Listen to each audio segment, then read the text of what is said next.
In the name of Allah, the Beneficent, the Merciful, I bear witness that there is no God but Allah, who came to us in the person of Master Farad Muhammad, to whom praise is due forever. I bear witness that the most honorable Elijah Muhammad is the exalted and living Christ, now at the right hand of the Savior as Mahdi. And I bear witness that the Honorable Minister Louis Farrakhan is our divine reminder, our divine warner, and the Messiah in our midst in this day of judgment in which we now live. It is in their names that I come before my brothers and my sisters, my family, with the greeting words of peace and paradise. Assalamu alaikum. Walaikum salam, sir. Walaikum salam, sir. How is Walaikum everyone? salam. Sir. It's good to see everyone. It's good to see everyone. I see sister, let's see, someone else. Who else came in? Brother Mujahid. Assalamu alaikum, sir. Walaikum salam, sir. How are you? I'm good by the grace of Allah, and yourself? Can't complain, brother. It's another day above ground. The sun is shining and everything's working properly. So I'm not going to complain. Best days. Yes, sir. It was funny because when I was years ago, when I was working on the ambulance, there'd be some days that where my day wasn't really going quite well. And I would start getting down about what I'm going through, and then I would receive a call, and the call would be so traumatic. I would see someone else who was in a worse state that I was in, and I would have to say to myself, I really need to just be quiet. Yeah. There's other people that are suffering a great deal more than my little, minor little situation. So. Yes, sir. Understood. Okay, we have everyone here. Does anyone have any questions, any thoughts, any comments about anything that's been covered up to this point?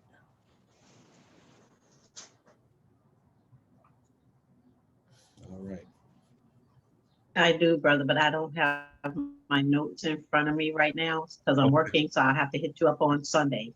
Okay, no problem. No problem. Okay. No problem. Okay, let us get started.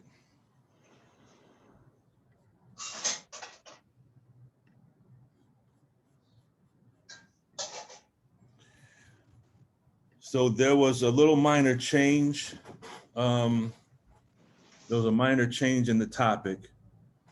And this topic change came as a result of, what day was it? It was Tuesday morning. By Allah's grace, we had a quiet night, so we had no calls Monday night into Tuesday morning. And when I woke up Tuesday morning, this was actually the first thing that was on my mind, laying pressure on the mind. And my mind went to the very first page of the Supreme Wisdom. So as I was sitting there thinking about this concept or the topic that I was blessed to receive by Allah's grace, I began to, what I just do, I take a concept and I just parse through it until I can see how everything ties together. And then how can we, how does it relate to math? How can we use it? And then as I'm going through the topic, and because anything that we learn, any concept that comes to mind, any understanding that we receive, it's by Allah's grace. So I never take credit for any of these concepts. Allah teaches us in the Holy Qur'an in Surah 96. He tells us to read in the name of our Lord, and that He'll teach man by the pen what man knew not. So oftentimes when I start doing these PowerPoints, I don't know where they're going to lead until they get there. And sometimes as the believers, you might see a great deal of substance. You may see a great deal of use. You may get a lot out of these PowerPoints, but I get just as much as you get because I have no idea where these things lead until they get there. So I'm always quick, first and foremost, to give thanks and praise to Almighty God Allah for what's presented and what is good and what allows us to grow. I give thanks and praise. And whatever errors are made, I have to take responsibility for those myself. At any time we're going through this PowerPoint, please feel free to stop and ask questions. If you're here for the first time, please put your email in the chat so I can add you to the email list. And we will go ahead and get started.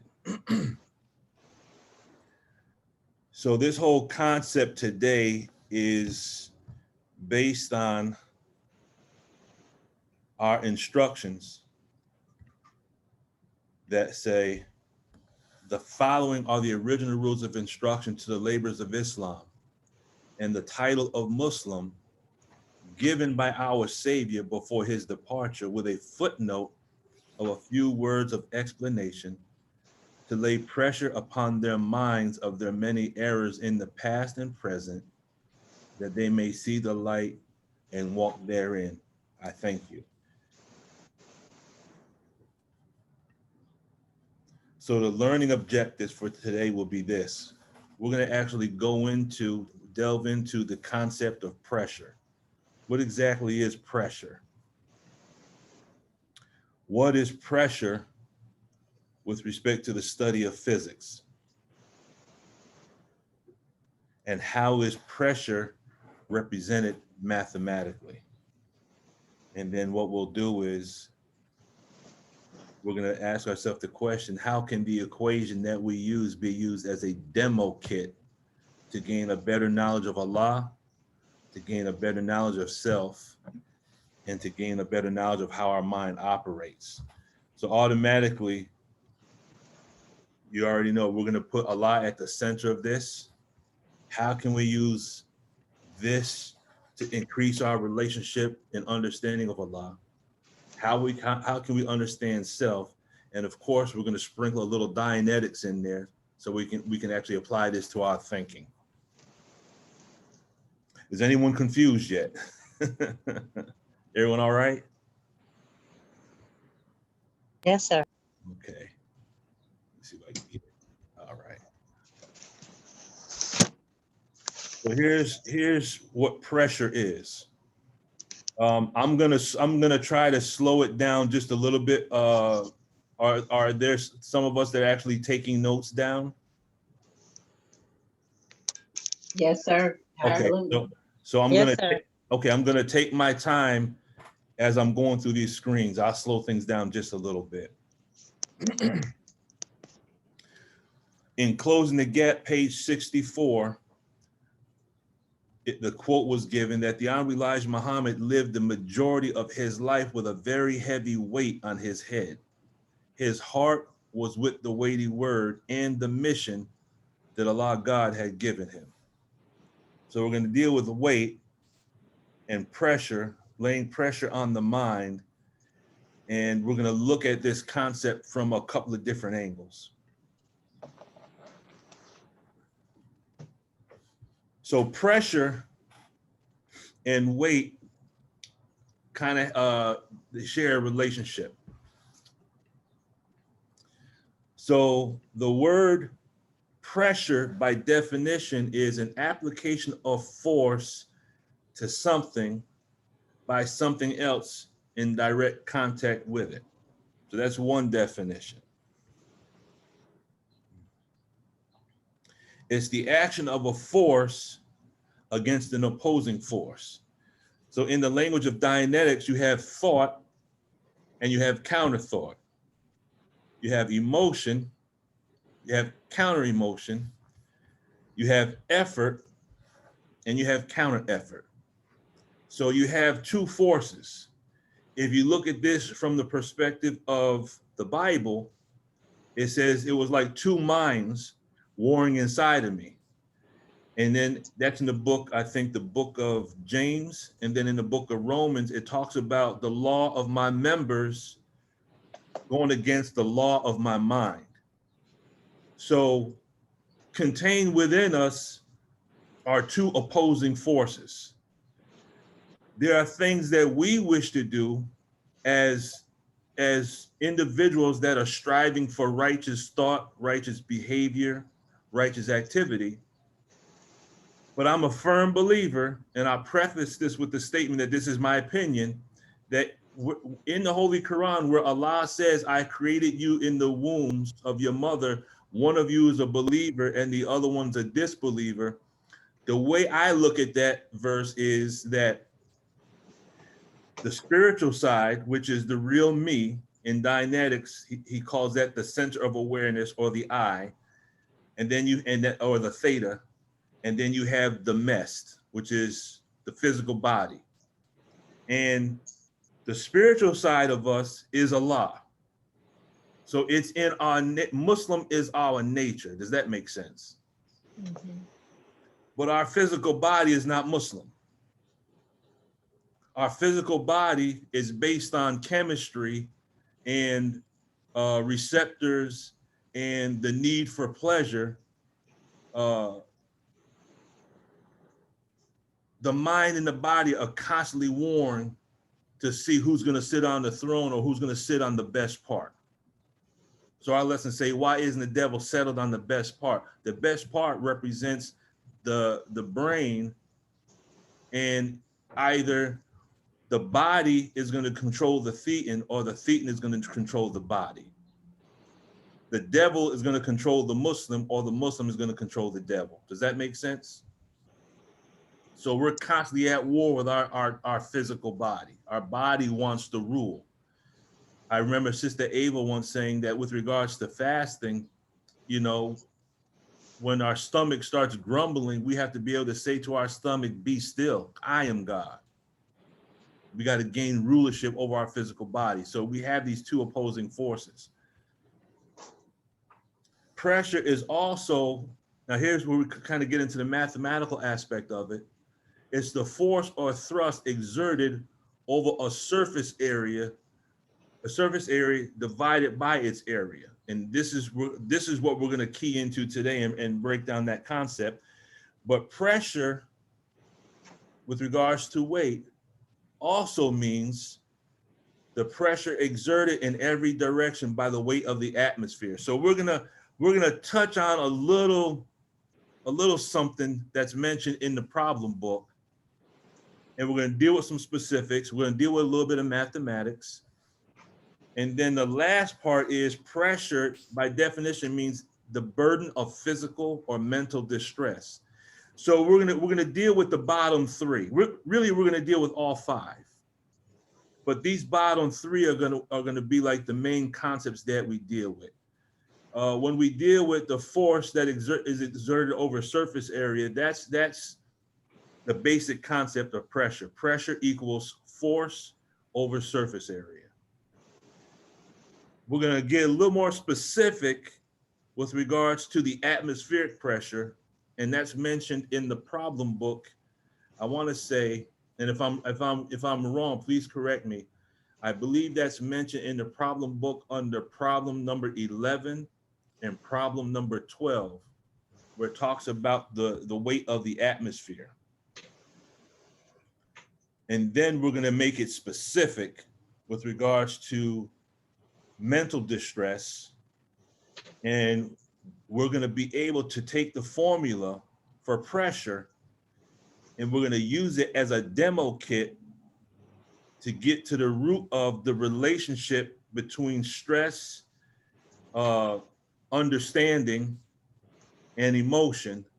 And then each individual, as we're going through this, my thought is you'll be able to take this concept and look into yourself and see individually how you can solve certain situations in your life at this moment in time. So this is going to be a kind of like a mathematical straight wire. Does that make sense? Y'all with me? Yes, sir. Okay. Yes, sir. Yes, sir. So this is going to be a straight wire dealing with physics, as well as a mathematical straight wire in relationship to our mathematical theology. So first we deal with atmospheric pressure. Now, if you take, now I took, and again, I didn't know where this was going, but there's a problem in the problem book that talks about a sheet contains 14 square feet. And a while ago, I was working through that problem, and a sheet containing 14 square feet, I looked up sheet, and I asked the question, what is the surface area of an average size sheep? And the average size sheep is not 14 square feet. So then I asked myself the question, I'm like, well, maybe it could represent a person.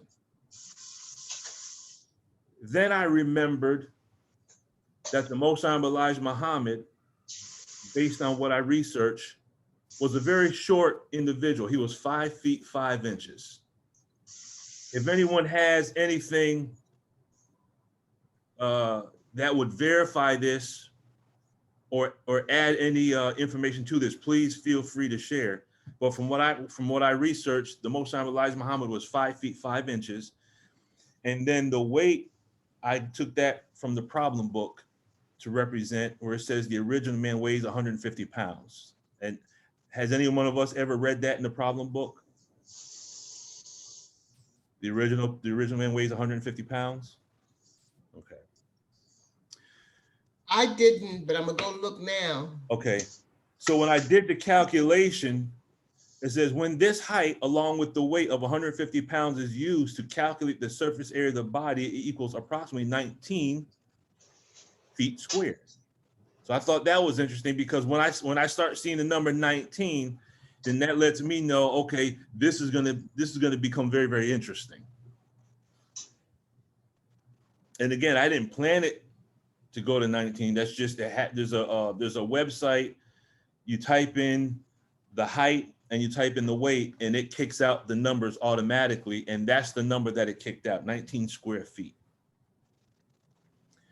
So now when you deal with, now here's the math. So now we know 1 foot equals 12 inches.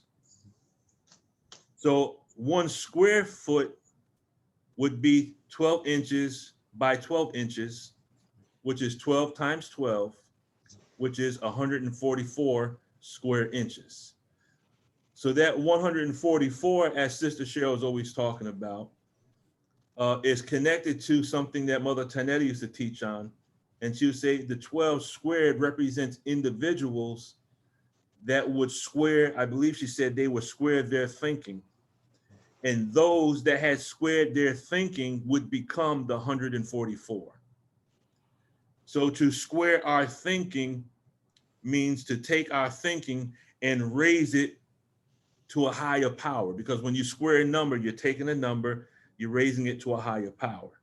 So for example, if I said 3 squared would equal what? Anyone? 9. 3 squared equals 9 because 3 squared is 3 times 3. If I said 4 squared, that would equal what? 16. 16. So 12 squared is 144. Now, we can take this brief little thing and understand our Islam at a higher level now, because when you raise a number to a higher power, that higher power is called the exponent. So you have 12 would be the base, and to the second power, that 2 that is above it, that's called the exponent. And the exponent raises the base to a higher level. The word exponent also means apostle. It also means advocate, and it also means one that represents something. So we know that the Honorable Minister Louis Farrakhan represents the 2 that back him, correct? So we could say, based on the definition, that the Honorable Minister Louis Farrakhan is the exponent of the teachings of the Most High Elijah Muhammad. Could we say that? Yes, sir. Yes, So sir. if he's the exponent and the base or the foundation represents the Nation of Islam, then that would tell us mathematically that one of the jobs of the Honorable Minister Louis Farrakhan as the exponent is to take the base or the nation and raise the believers to a higher power. Does that make sense? Yes, sir. Yes, sir. So in him raising us to a higher power by Allah's grace, he's squaring our thoughts, squaring our words, squaring our actions. So when we follow his example in thoughts, words, and deeds, then we are actually squaring ourselves and lining our mind up with his mind. Does that make sense? Okay. Yes, sir. Wow. Yes, sir. So now we know atmospheric pressure is 14 and 7/10 pounds per square inch. Now, how many of us remember the minister saying this? And I'm paraphrasing it. He talked about the atmospheric pressure, and he said, you know, we carry around this weight, and it doesn't cause us to break down. Has anyone heard anything Yes, sir. along those lines? Yes, Yes, sir. sir. I have. Yes, sir. Can anyone elaborate on that and give us some more specifics based on what you can remember? If you can't, don't worry about it. I remember the minister saying the pressure outside of our body was greater than the pressure inside of our body, but the way Allah created us, we're able to withstand that pressure without crushing under the pressure. Mm-hmm. Yes, I'm ma'am. paraphrasing. Mm-hmm. So you have the pressure on the outside. If have you ever taken a water bottle or a soda bottle and you sucked all the air out of it and the bottle just collapsed? Yes, sir. Okay, that process and just the process of breathing. Just the process of breathing itself is the same process. You're changing the atmospheric pressures. So when you're taking the air out of the bottle, then the pressure on the outside becomes greater and the bottle collapses. The same principle is found on a mental level when the mental pressure and the emotional pressure on the outside is greater than our ability to withstand it on the inside, then we have a nervous breakdown. So the nervous breakdown on an unseen or internal level is the same as that plastic bottle collapsing and breaking under the pressure. We're breaking. In the science, it tells us, Sister Angela, go ahead. Yes, ma'am. Yes, sir. Assalamu alaikum. Can I get a copy of this recording, brother? Because I actually have to do a session that somebody just had a very bad mental break, so I have to excuse myself from this call. Okay. And get to that. I just want a copy of this, if possible. Yes, ma'am. I will do that. I already wrote your name down, and you'll get it as soon as I can download it. I just got to make sure we can figure out why some can load it and some cannot, and hopefully we'll fix that problem today. Okay, thank you. You're very welcome. All right. Assalamu alaikum. Walaikum salam, sister. So for every square inch of our body, there's 14 7/10 pounds per square inch pounds per square inch. So if you take that number and you multiply that by 144, then that tells us that for every square foot of our body surface area, there's actually there's over 2,000 pounds per square feet. But it doesn't even seem like we're carrying around that much weight, does it? No, sir. But that's just on a square foot. But now if you take someone who's 5'5" tall at 150 pounds, then their surface area will be 19 square feet. So now you have to take this number, 2,117 pounds per square foot, and then multiply that by 19. And so that individual actually carries around over 40,000 pounds.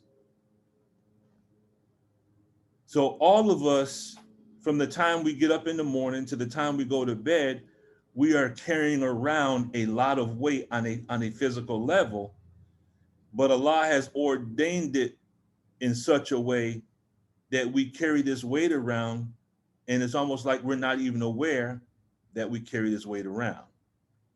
The goal is to be the same way on a mental and an emotional level, to understand that there's counter efforts in the environment, there's counter thoughts and there's counter emotions, but we're so in tune in our relationship with Allah, and our minds are so free. As the Most High Elijah Muhammad said, we can have the devil wrapped around our finger and we wouldn't even know he's there unless we looked at him. Everyone all right with the math? Are we good to go? Brother Luke, mine? Yes, sir, Brother Aaron. We speak in square inches, correct? 14.7 pounds per square inch. But if an individual is 5 feet 5 inches, how do we mathematically put the square inch on that individual per pound? Because you went from 19 square foot, and we're looking at square inches, 14.7. You follow what I'm saying? There's a formula for a person to be 5'5". What's the square inch? And 150 pounds. The way that formula works is based on those two numbers. It determines the surface area of your body, how much skin you actually have, how much surface area. Right. I didn't put that formula into the PowerPoint. Okay. But there's a way to calculate the surface area of a body based on the height and the weight. Square inches. In square inches. Okay. Yeah, in square inches. So, and then you just calculate the square footage per individual. I got you. Yes, sir. So since we're here, let me add this to it. So if a person's weight increases, what happens to the square footage? Nothing. No, if a person's weight increases. If a person's weight increases, his square footage changes, or square inches of his body changes. Because as your weight increases, what happens to your body? Your body gets bigger. I mean, as we get heavier, what happens to the body? We gain weight. It's called obesity. Absolutely. So as we gain weight, if our surface area increases, that means there's more pounds per square inch now, which means as our weight increases on a physical level, then our body has more weight on it. Does that make sense? Yes, sir. Can you repeat that? Repeat that again, brother? As our size increases. Yes, sir. Okay, as we become more obese on a physical level, that means our square footage will increase, right? Yes, sir. So if our square footage increases, and we know it's over a little bit over 2,000 pounds per square foot, if we go from 150, now we weigh, let's say we weigh, 220, 230, 240, then we've possibly added on some more square feet, right? Yes, sir. So if we've increased the square footage of our body, then we've also increased the weight that's on the body. Right. Because you're saying the skin stretches? Yes. If I'm 5 feet 5 inches, I gain weight. I don't change from 5 foot 5 inches. Your height might not change. Because but your weight will. Right. I understand that. So if your weight increases, that means your size will increase. We don't get taller just because we get fatter or more obese, but we get wider. Right. I got you. I see the stretching. Okay. So when you have an individual that has gained a certain amount of weight, you do have stretch marks, right? Yes, sir. Yes, sir. I mean, everything's for real. If you lift a lot of weights, you gain more mass, you are increasing your surface area. Right. So you're going to have stretch marks. When a woman is pregnant, what does she get on her abdomen? Right. She gets stretch marks. Absolutely. So we're increasing the surface area, because what we're doing is when we go from 150 to 200 or 230 or whatever it is, we are increasing the mass of the body. Yes. So we're not increasing the height, we're increasing the mass. Yes, sir. I'm with And you. this is one of the reasons why, if we look in our problem book, it talks about weighing other than self. And as a result, what happens? Cannot walk up to the store. Because our skeleton is only designed to support a certain amount of weight. In our knees and in our ankles, we have what's called a bursa. It's like a little sack of fluid.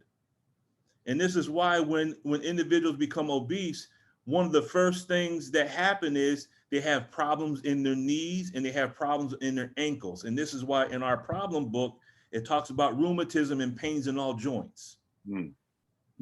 Because the body is not designed to hold on to, 200, 250, 300 pounds. It's not designed for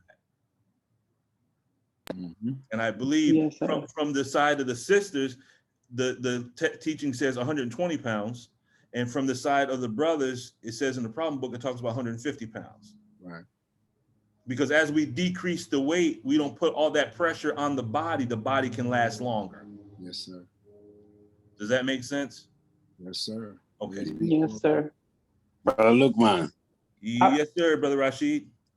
I'm sorry about that. Can you give me that last screen you was on, please? The last frame, you talking about? Yes. This one? One before that, I'm sorry. Okay. All right, I'm with you. Okay. So just like the physical body increases the weight and it causes disease to the body, we already know the concept of Dianetics is based on the heaviness we're carrying in our thinking that's connected to the diseases that it produces in the body. Does that make sense? Yes, sir.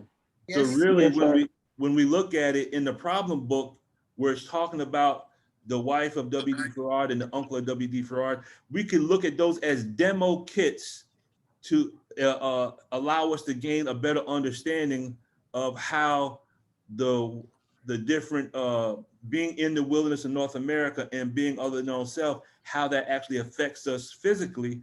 But we can also understand that being in this environment affects us emotionally as well as mentally. Does that make sense? Yes, sir. Absolutely. Yeah. Are there any believers on the Zoom call that were at the farm back in 2007? Yes, sir. Okay, brother. Yes. Do you remember that environment? Yes, sir. Did you want to go home? No, sir. No, sir. That environment. Oh, we got Brother Eric on the line. Assalamu alaikum, brother. Wa alaikum salam. Being on the farm with the believers back in 2007 was like a taste of the hereafter. Yes, sir. And that word too. Huh? No doubt. It's in that word. That word with the energy was high. The spirit. Oh, brother. High. Now, can you imagine being in that energy every day, all day? Man. What would happen to your creativity? Right. What would happen to disease? Because if you're constantly striving and your mind is at a certain point, you're not stressed out. There was no stress. Right. None. Brother Lukman, I was gonna add that you're correct. It was beautiful. I was there also. Who is it this? Was like amazing.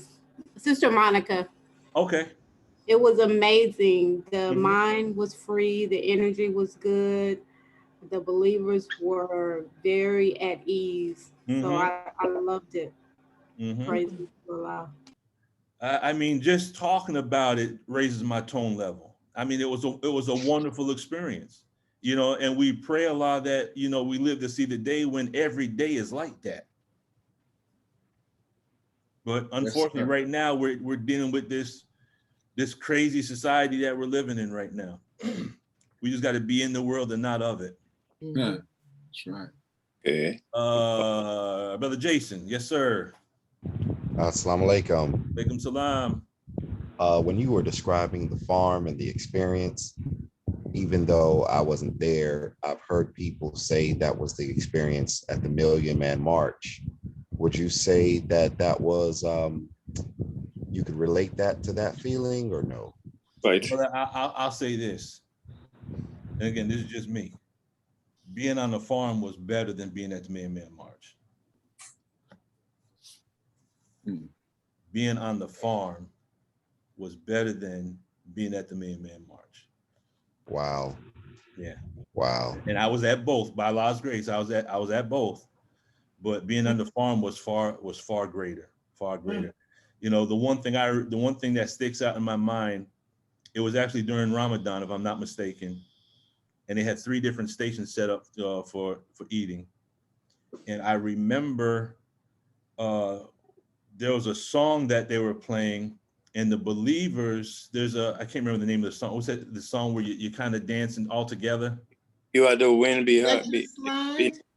It wasn't the electric slide. You know, to the right, to the right, to the right. That one. I know what you're talking about. I think they call that the Cupid Shuffle. They were playing that song, and the FOI and the MGT as a group were drilling to it. They were drilling to it. And, you know, some of the FOI were, you know, they were doing the salute and everything. And then you look over in the basketball court. This is just a little commercial break. You look over in the basketball court, and if I'm not mistaken, I think I saw Brother Ishmael maybe playing, you know, shooting hoops with some of the other brothers and whatnot. The minister was in a golf cart. He came out and he observed. It was heavy. Lovely. Yes. It was wonderful. I agree. Beautiful. It was wonderful. It really was. I'll never forget, I was sitting there with, may Allah be pleased, with Brother Lewis. And we were sitting there talking, and he said, boy, I sure could go for a bean pie right now. And we, you know, we had a chessboard. We were out there playing chess under the tent. And the minister came out, and the believers lost it. And Brother Lewis said, look at it. He says, they treat my father like a celebrity. You know, he didn't really like that, you know, but he was a funny brother. Yes, and at one point, as they were dancing, he stopped dropping, he started doing push-ups in harmony with the music. But that's just I just went off on a tangent there, but it just brought back some beautiful, it was a pleasure moment. But I think I was thinking about that, Brother Luke, as I was listening to you, and I was there as well. And for me, I concur. I think it was a little better than the Million Man March. And the reason I believe it was because the atmosphere that was produced. Yes, sir. You know, I think the Million Man March, you're talking about over 2 million men from different walks of life. But you're talking about believers under the teaching of the Most Honorable Elijah Muhammad, bringing a particular atmosphere with them. Of course, the minister was present in a different light and different understanding. So I agree. I concur with you, brother. It was beautiful. I mean, and I think, and I appreciate you, what you're doing here as well, because what I'm looking at is the production of atmosphere. And we can have that same spirit everywhere we go, but I have to produce it. I have to produce it. So I'm looking at what you're going over, and I'm looking at the production of that particular atmosphere. You know, it's interesting as you're talking, dealing with atmosphere. It reminds me, I'm a diehard Trekkie. I watch Star Trek probably every day, and whenever what they do is called they terraform. They're terraforming a planet. They're taking a planet that's lifeless, and they have to introduce life into the planet so that it can start to generate an atmosphere, so that it can begin to sustain life. And really, the teachings of Most Honorable Elijah Muhammad is what we use to terraform an individual's mind. You know, it's the same concept, just on 2 different levels. So absolutely. Okay, atmospheric pressure is the counter effort applied to our physical body And our body is not breaking under the pressure because Allah has designed us in such a way, based on us being on this planet, our planet is designed for this gravity. Does that make sense? Yes, sir. Yes, Which is sir. one of the reasons why we, Designed. again, in harmony with what we've been taught, we would not be able to survive on another planet, because when you take a larger planet, as the mass increases, the gravity increases, and our body is not designed for that gravity. That pressure would probably destroy us. So this body we have right here, this is the Earth body. Okay. So on the physical level, we carry weight around every day. But now let's deal with mental pressure. In Dianetic, is someone speaking? Someone say Lukman? Yes. Yes, sir. It's Sister Sharon. Assalamu alaikum. Wa alaikum salam. Yes, sir. I was going to ask you a question concerning the physical weight. Just from what was shared with the not the physical weight, but the atmospheric pressure, because we don't know it's there, it's easy for us to carry it around. I'm thinking, you know, in terms of myself, but I'm just using the term we. And then when it comes to the mental pressure, because we know that it's there in our mind, it has a different bearing on us, on me, I'm going to say. So I just saw the connection, not knowing, you know, about the atmospheric pressure, you know, in detail until you just mentioned it. And I wanted to mention another thing. With one of my daughters, her growing up for the first few years of her life, she was slim. And then when she started to gain weight, she ended up having issues with her feet and her ankles. Until she got a little taller, she shedded the weight, and then, you know, the issue went away. So that I just wanted to bear witness to that part. Praise be to Allah. Yes, ma'am.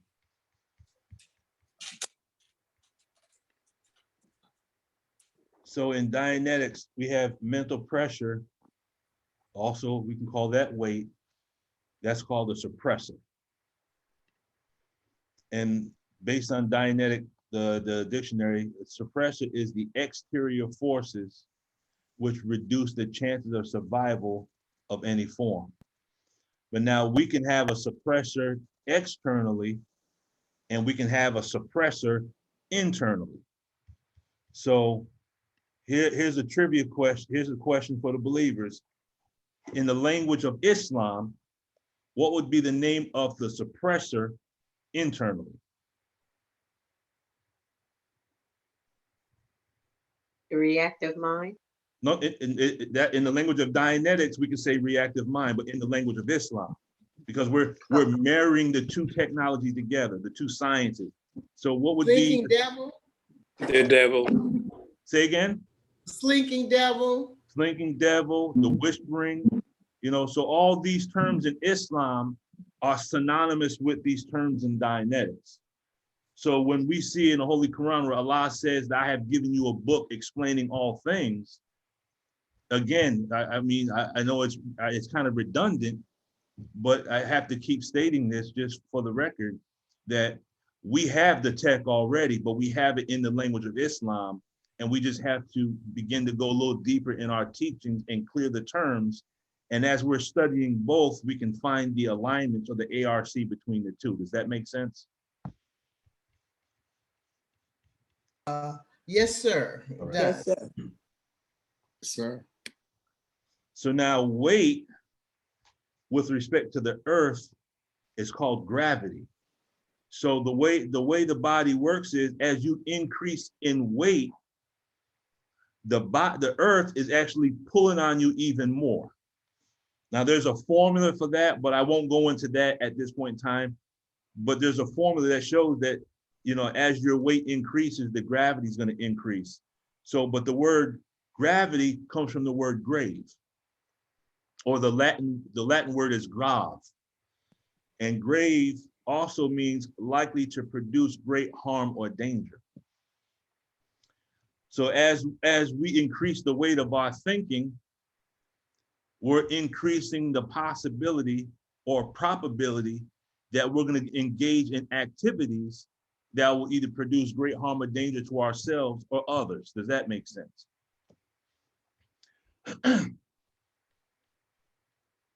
I'm looking for the feedback just to make sure we can go ahead and keep moving. Yes, sir. Okay. Yes, sir.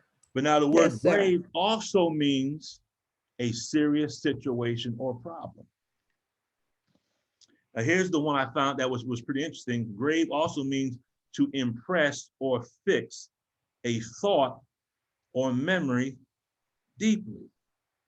So when you look at the word grave, based on that definition, the thoughts from the past that have us, they are the thoughts in the past that have us stuck in the present, those are graves. Does that make sense? So Can you repeat that? So when we're stuck on the track, okay, we're stuck on the time track. We're stuck in a thought of something that took place yesterday. So our mind is in yesterday, but our physical body is in today. So if we're in today and our mind is in yesterday, our mind is in a grave. That's just another way of looking at it. We're taking we're taking some mass and using it to illustrate a point. So when we're stuck on the time track, it's almost like the same as being stuck in the grave. Go ahead, Sister Anya. Correct. Yes, sir. Was having a discussion yesterday about the subject of the grave, and in the Bible, it references as we're in a state of waking up, but we still have on our grave clothes, and so that made me think about us. We hear the teaching and it starts to awaken us, but then we still have all of these engramic, data and memories stuck in there, either through things that have happened in our life and also throughout the ages, what we've carried on from slavery and before, and we're still carrying all of that. Oh yes, man, that's a good way of looking at it too. It's a good way of looking at it. And as you were talking, the verse from some information from the Bible came to mind. In the church, we were always taught that that individuals be raised from the dead physically, but the Bible itself doesn't even say that. It mentions those that are dead in sin. Dead in sin. It doesn't. The Bible doesn't say physical death. Those that are dead in sin. So when we're engaged and we're being overwhelmed by sin, then that is an environment or a behavior that we're stuck in. So that sin, some of us, before we came to the nation, we may have had problems with alcohol, cigarettes, drugs, many different things that we had to wrestle with. So that which we were stuck in, that was that grave. Does that make sense? Now, in the nation, we're still trying to get rid of some of the grave, meaning we may no longer engage in certain behaviors, but we still have certain memories that still pull on us. They have a gravity. They actually are gravity is two forces drawn. We have something in the past that's almost like an anchor point that we keep going back to the past and talking about the past and what happened and how it affected me. And, I do this because of what happened to me. And as we said the other day, when we're putting things, when we blame people and we blame things in the past for what we do now, then we're giving that which we blame power, and we're making that thing cause, and it makes us effect. So instead of blaming people, we need to take responsibility for certain things and then change our present. Does that make sense? Okay. Allah says in the Holy Quran, then he causes him to die, then assigns to him a grave then when he will, he raises him to life again. And there was two key words here I just want to touch on quickly. You know, the word die means to die or perish, but it also means to strive desperately, and also means uncultivated. So if we look at this from a mental perspective, then causing him to die, that's like we're in a situation where we're trying desperately to do certain things, and it's causing us to get frustrated. We're trying to accomplish goals, and for whatever reason, we just can't accomplish it. Does that make sense?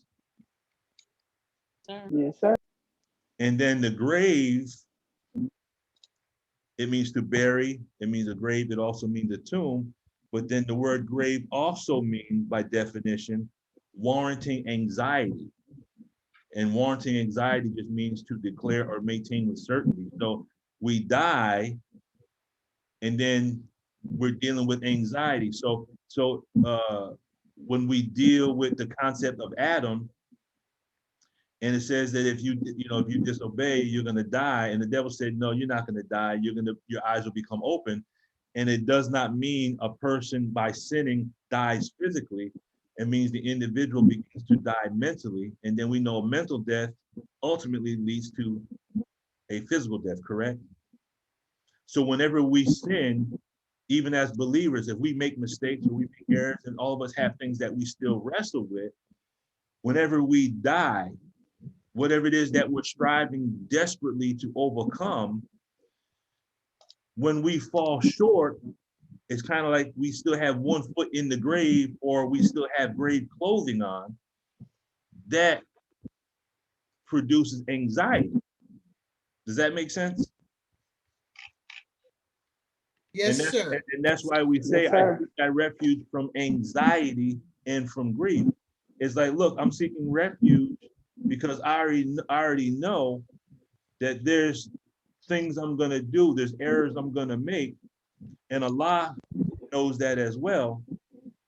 So that when we fall short, we can kind of see this cycle and we know how to get out of it. Sister Ania.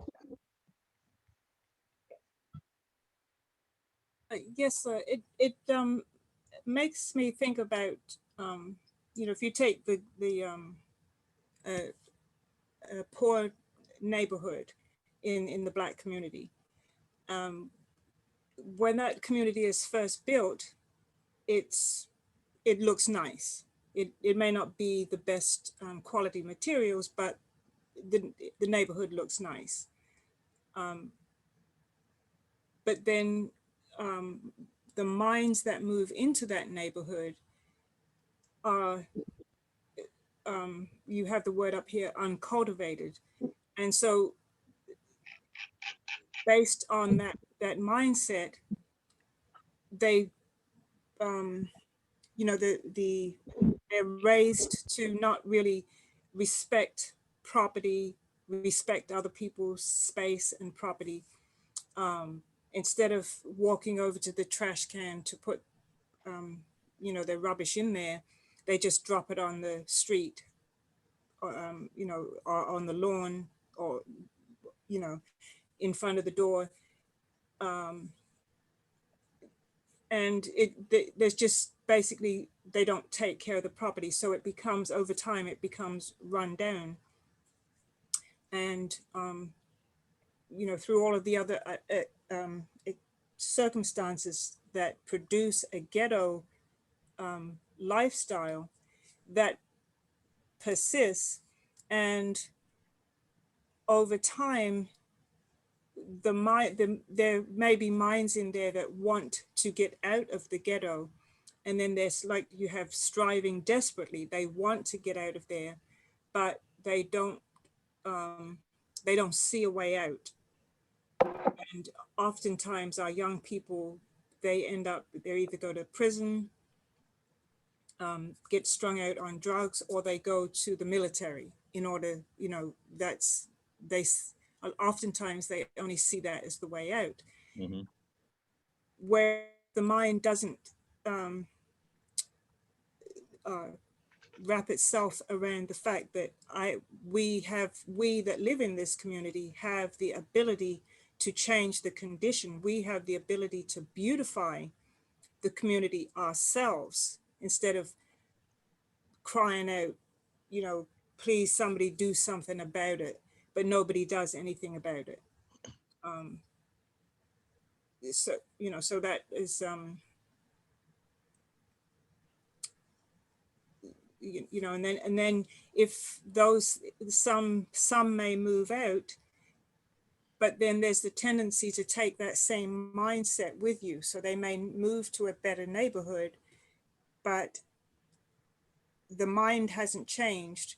So they still live that uncultivated life. And then they run into problems with their neighbors because they don't respect their neighbor's property. They're out walking the dog, which is what I witnessed this morning. A young girl out walking her dog. And of course, the dog from time to time is going to stop and raise its leg and let out some water. But she allowed the dog to do this on somebody's trash can that was on the side of the road waiting for trash pickup. And when I brought it to her attention that, you know, hey, this is somebody else's property, you shouldn't let your dog do that, she shot me a look like, it's as if to say, it's just, what's the big deal? It's just a trash can, you know. But my point to her was that it's somebody else's property and you need to, you know, respect somebody else's property. Mm-hmm. So, yes, sir. And to take that from a different perspective, this is how the enemy benefits off of our uncultivated state. Because what happens in inner cities, one thing the minister said before, he said, you know, it's not, and I'm paraphrasing, the buildings don't tear themselves down.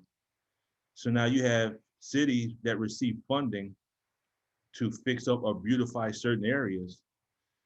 And then a certain amount of time later, they get torn down again because they're taking money to cultivate the buildings, but not the minds of the people.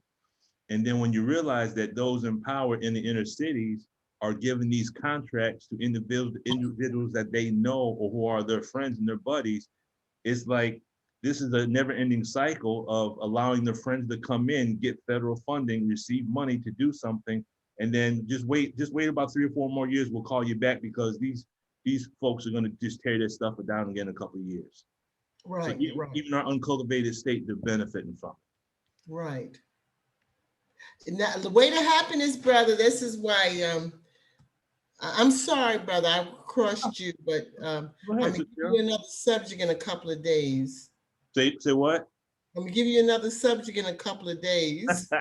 Way to happiness. I'm looking forward. Okay, I'm going to write that down, but I'm looking forward to it. Okay. Brother Jason. Yes, sir. Listening to the experience the sister had, and then listening to the experience that the way you phrased it, my sister Anya had, and then the way you phrased it with the uncultivated. What did you said? Did you say uncultivated or we're not finished? What was the actual our uncultivated state? Uncultivated state. It reminds me of how the minister has said in the past that our communities we have moral decay. I actually looked that word up, and that when you match the word up with our, unfortunately, you know, we becoming a degenerate society. So for someone to just remind you and hey, sister, your dog, you know, you're really supposed to have a bag or something to clean that up. And it's like the sister looked at her, cut her eyes at her like, oh, well, you know, what does it matter? It just shows the mind that we're walking around in. And real quickly, I thought this would be important, not to, you know, start a conversation back about the farm, but when you said that it was during Ramadan, and then you said it was actually better than the Million Man March. I was thinking if you could get the numbers for how many people were there. I put in the chance it was Ramadan, and the prayers would be, the blessings would be multiplied around that time. So I was just wondering, I mean, I do the math. I just wanted to know, was there any way you could get the numbers, since it was, you know, you saying it was such a special time, special feeling, felt like heaven. I was wondering what those, maybe there's something significant in those numbers. Thank you for How that. many people were actually at the farm that day? Yes, sir. I have no idea. I have no idea. I know there was 24. There was 24 wheels there, meaning there was each group was a part of one circle. Brother Aaron, if my math is off, let me know. And then there was one table in the center that had a bowl. It was like a crystal bowl filled with water. And that was the 25th wheel. Is that how it was, Brother Aaron? Do you remember? Yes, sir. Okay. Absolutely. But how many people were there? I have no idea. I just remember it was a beautiful experience, and I didn't want to leave. I think we were above 300.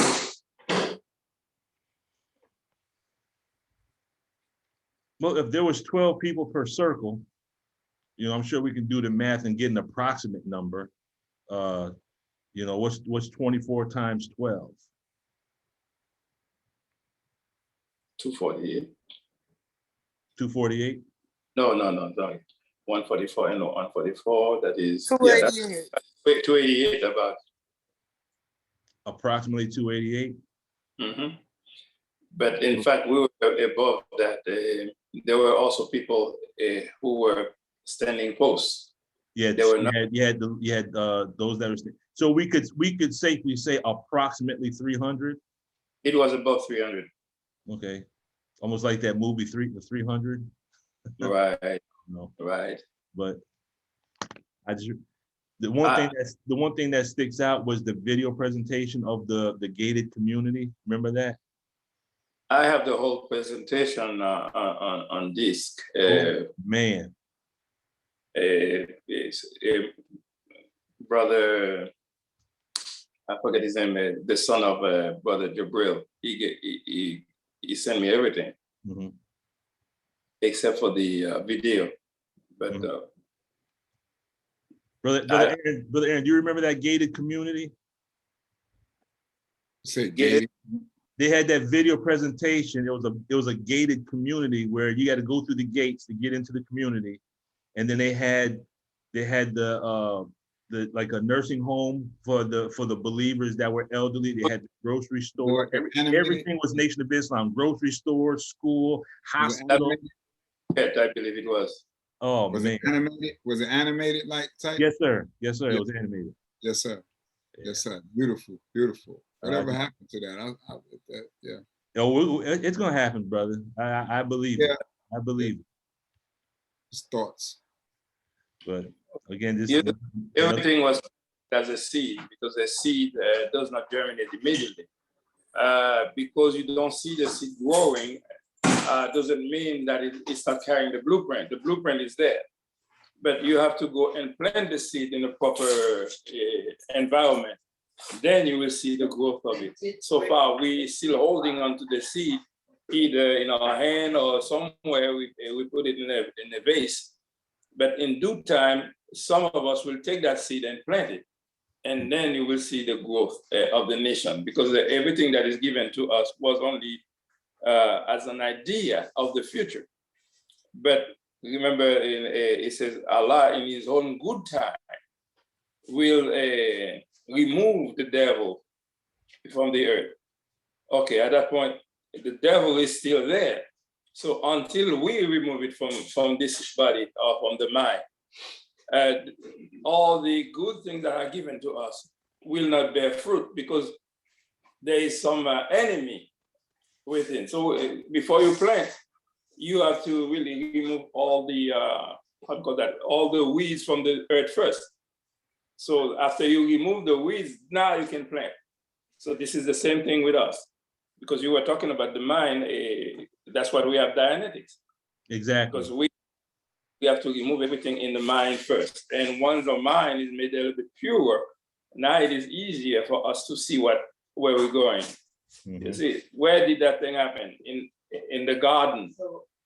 At the time, it was not called the garden, it was called the farm. But the farm progressed into the garden, and garden is where the promise is. Gardens in which rivers flow. And some places else it says gardens where milk and honey flows. So that means everything is going to be right here on earth, but we have to produce the thing, because God, the earth, you cannot have earth if you don't buy land. You have to buy the land, you have to get the land. So now they remove all of us from away from big society. So that's why many of us now are living in a remote countryside. And my brother Aaron, he can tell you about it because he has land, and the land is not anywhere near big cities. It's always in Albany, right? And okay, we have other people who are doing it. Sometimes we do it because we know what we're doing. Sometimes we do it because something tells us to do it. But however, this is our destiny. I don't want to go further. Yes, sir. Praise be to Allah. Definitely look forward to it. So here we come to way other than self. So again, I said this earlier, as our physical weight increases, the gravitational pull increases, because that's really what weight is. Weight is an increase in mass, and as our mass increases, the earth is trying to pull us back into itself, basically, is one way of looking at it. So as we increase in size, the earth is saying, come on back, come on back. But as our emotional weight increases, it pulls us back towards the earth. And what this is it could be symbolic of that as our emotional weight increases, then it's going to pull us back towards worldly things. So as we get stressed out, for some of us, as we get stressed, some of us eat. You know, some of us have other things that we do because we have the emotional weight or the emotional stress on us. And basically this becomes, it's a mental pressure. So when you deal with mental pressure, you're dealing with what's called a suppressor. The driver, the word suppressor comes from the Dianetics, but driver in the Whispering Devil come from Islam. But here's what L. Ron Hubbard says in Dianetics on page 136, and we're gonna explain this to clear up any misunderstoods. He says, but the suppressor weighs heavier and heavier against him. He is beginning to exhaust his supplies of mental or physical energy, and this suppressor can be on either a mental or physical level. Wearying the individual drops down to a 2.5. The suppressor again increases. Resurgence is attempted once more. The last supply of available energy or data is thrown out, and another factor comes into the suppressor, increasing its weight. This individual sags down to 2.0. Now, when I was reading this the first time, here's the example that comes to my mind. And anyone who has children, you might be able to relate to this. You're in a room doing something, you're balancing your checkbook, or you're doing some type of work, and the child comes in and they might want a snack or something. And you say, no, you can't have a snack because you're gonna spoil your meal for dinner. No, you can't have it. And then the child will say, please, or sit there and say, you know, come on, or whatever it does. That child will continue to try to manipulate the parent in order to get the snack. Does that make sense? And eventually the child will continue to nag us until we finally say, you know, just take this, now get on away from here. Well, the child was victorious. The child used the effort or its counter effort versus your effort or our effort, and came at us so many times that the child was actually suppressing us. And then finally we gave in to the child. Now, how many of us have ever experienced that? How many of us are willing to admit that we've experienced that? Yes, sir. Yes. Got 4 great-grandchildren. Yes, sir. So especially if you have grandchildren, then you already know. You already And know. the- Grandchildren get what the children didn't get. Right. You know, I tell my grandchildren also, you know, when my father was still present, may God be pleased with him. I'm like, this man that y'all are looking at, this is not the man I grew up with. Y'all get away with murder. I couldn't get away with the stuff that you get away with. It's something about it's about grandchildren. They bring something else out of us. But that's what this mental pressure is talking about. The next question to that, brother, and what was the child? Could everyone mute their phones? I got some background noise going on. All right, that's good. Thank you. Go ahead, Brother Eric. I said, what is the child's tone scale when you stand on firm on your note? You see the tone scale drop tremendously into apathy. And that's why we need to also get to the knowledge of that tone scale so bad, because it is so much related to your mental pressure there that we're talking about. Sir. Most definitely. Most definitely. So now, yes, sir. So now what happens is, once we hit 2.5, if I'm not mistaken, 2.5 to 2.0, that's the area of boredom. Is that correct? Yeah. That's boredom? Okay, so boredom on the chart equals an idle mind in the Bible. And we know idle mind is whose workshop? Devils. So if we sit still for too long, that's when the whispering starts. So we either have to learn how to stay busy, or we have to learn how to meditate and control that whispering devil. But once we go below 2.0, it's like flipping a switch. And that's when some of these engrams will actually kick on. Express resentment. You're right, sir. Praise be to Allah. Okay, 2 points. Express resentment. Right below boredom. Right below boredom. Allahu Akbar. So the driver and the witness, the driver is the suppressor in Dianetics, but in the Holy Quran, it's called the driver. So Allah says in the Holy Quran, and certainly we created man, and we know what his mind suggests to him, and we are nearer to him than his life vein. Then it says, when the two receivers receive, sitting on the right and on the left, he utters not a word, but there is a watcher at hand, and the stupor of death comes in truth. That is what thou wouldst shun, and the trumpet is blown.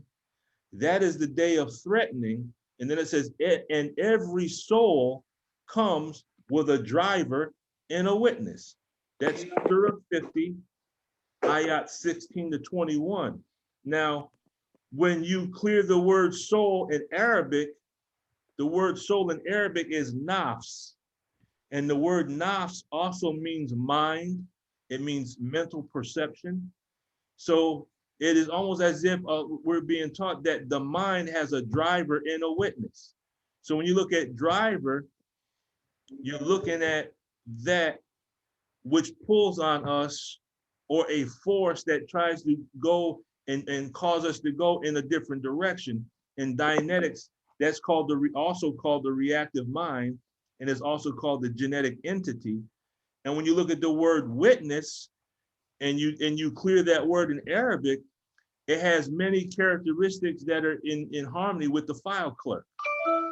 So it's like file clerk and reactive mind in Dianetics agrees with, and the mind agrees with the soul, the driver, and the witness that's found in the Holy Quran. It's kind of talking about the same thing, but just using different language. Does that make sense?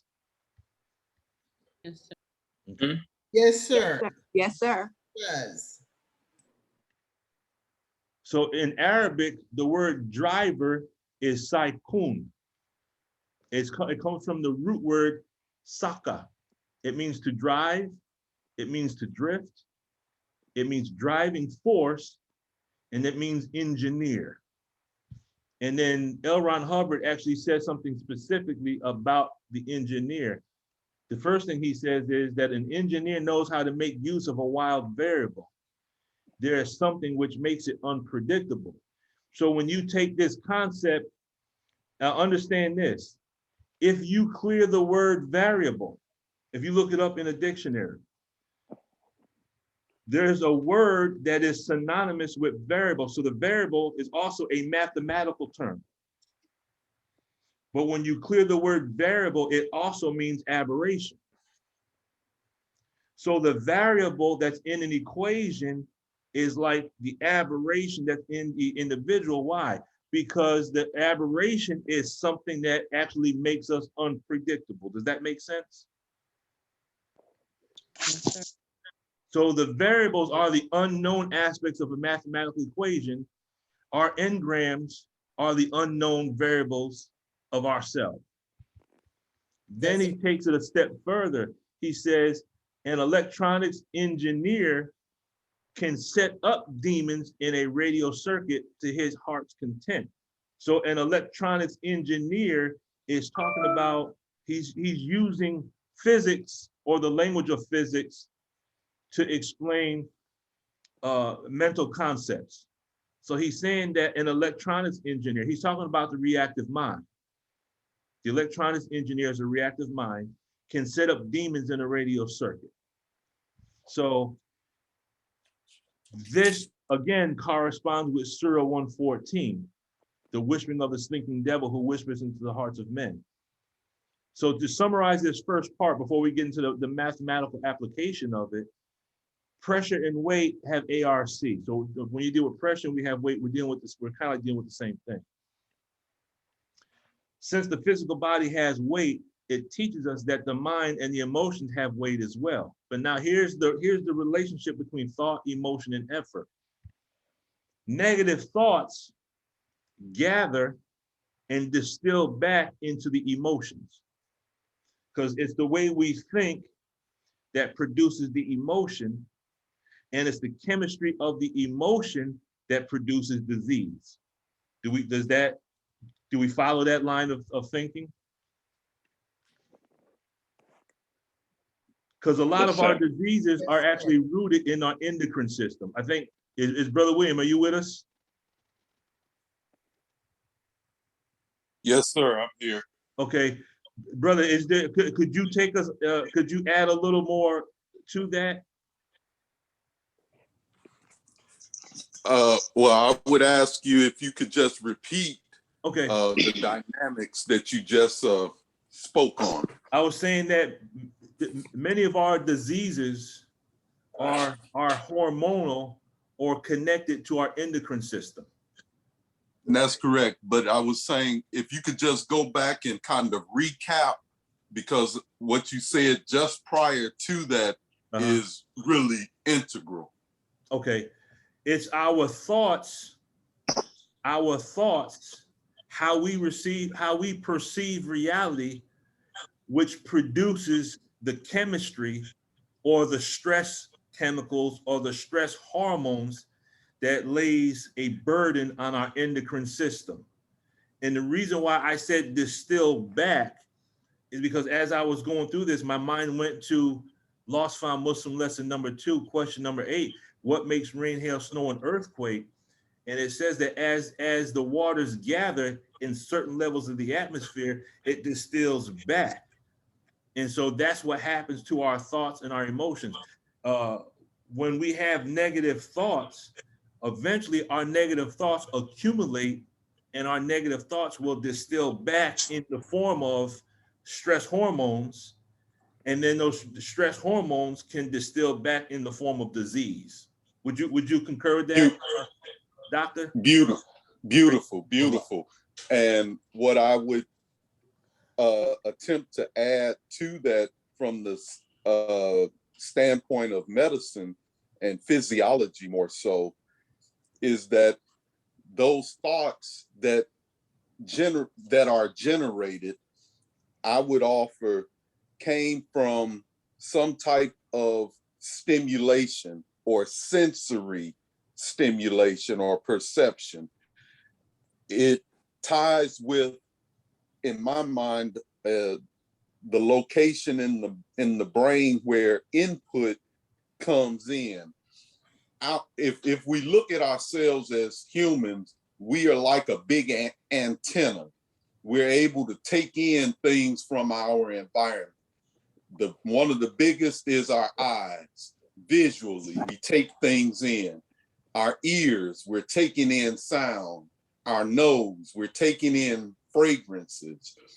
All of these inputs, our skin that we talked about, is sensory. It's picking up and receiving information. That information then generates, I would offer, those thoughts, because and it connects with memory, because when we first smell something, we may be in a certain environment, and when we smell that smell again, then the memory is connected to what was going on in that environment when we first smelled that smell. So now we may have an aversion to that smell, or we may have an affinity for that smell. So all of those thoughts come in a sensory way. And to get to your point of that then connects with our endocrine system. We talked about it in study guide 18. The Honorable Minister Louis Farrakhan pointed out the limbic system and its different components, the thalamus, the amygdala, the hippocampus, which deals with memory, and he pointed out the pituitary gland, which is the hormonal center for the body. So we have a physical response to the thought, and with that physical response, we generate a physical response. And what I mean is, if I'm under stress and I release cortisol, then my activity may increase. I may become what they call hyper, because I'm under stress is my surface level perception of it. But because I've got this increased cortisol floating in my system, I may now become agitated or anxious or jittery. It's like caffeine, so to speak. Different chemical, but kind of the same result, where if you have too much caffeine, you can become jittery. You have that physical response. So yes, our endocrine system will then lead to a physical reaction, all generated from a thought that took place from that limbic system and its components. Praise be to Allah. Thank you, brother. Sister Ania. Brother Lukman.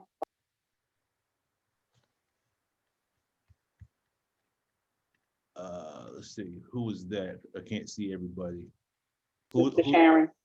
Sister Sharon, go ahead. And then we got Sister Sharon and then Sister Ania. Oh, yes, sir. I just had a thought. I was wondering, how does this all affect someone who has a hearing impairment? How are they affected in in terms of hearing things, or because words carry vibration. So I was just wondering about a person who has a hearing impairment, how would something affect them opposed to, myself who can actually hear? That's just a thought that came to my mind about a person who has hearing impairment. But that's a good question. Go ahead. May I, Brother Lukeman? You got it, Brother William.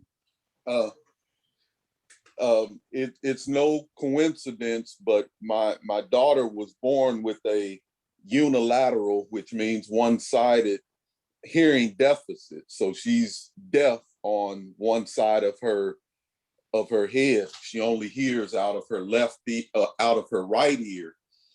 And what I've observed through my studies is that our God Allah is so magnificent that he offers compensation in the other senses for where one may be deficient and have a deficit, the other senses seem to be heightened to balance that. I grew up with a young man who was both deaf and mute, and his eyesight, we would play hide and go seek with him, and I swear you could be in the best bush, hidden behind the best bush in the whole community, and have on green clothing, and he could still point you out inside of that bush, hidden away. So his vision was extremely compensatory to the loss of his ability to speak and hear. So that's what I would say. And I would have to do more research to know just any other particulars to that question. Did that work for you? Sir. That answer your question? Sir. Yes, sir, it did. And also, I have this question: can a person who's deaf be audited? Absolutely. That's an interesting question. Absolutely, by a person that can sign. It's communication. The scripture say. I'm speaking in terms of them not being able to actually hear what's being said to them, so it affects them different opposed to somebody who can hear. So they wouldn't necessarily get into an argument with somebody, verbally. So the vibration would be different opposed to sign language and actually hearing words or hearing the sound of somebody else's voice. I think with that is the reason why Allah blesses us to have these different modalities. A person who's deaf, we can look into their eyes and get emotional feedback just by reading their eyes. So I think that's why we are blessed to have these different types of modalities to help individuals that are in those positions like that, or hearing or blind. You just got to use different modalities. Everything doesn't work for everything. So, I mean, like you said, auditing is a tool. Iridologist is a tool, so foot reflexology, people reading the hands, it's just tools. So we got different tools in our toolbox for different jobs, as we say. So I would say a person that's deaf, of course, auditing, hence the word auditor or auditing or audit, has something to do with sound, I would say. I'm not the professional in Dianetics as Brother Lukman or Sister Angela, but auditing deals with sound. But iridologist, it deals with the reading and the reflections that you get from the iris, which the body tells. So I wouldn't have to talk to a person. I can just look into their eyes and they will give me feedback based upon their mental stability or mental condition. Yes, sir. Sister Ania and then Sister Angela.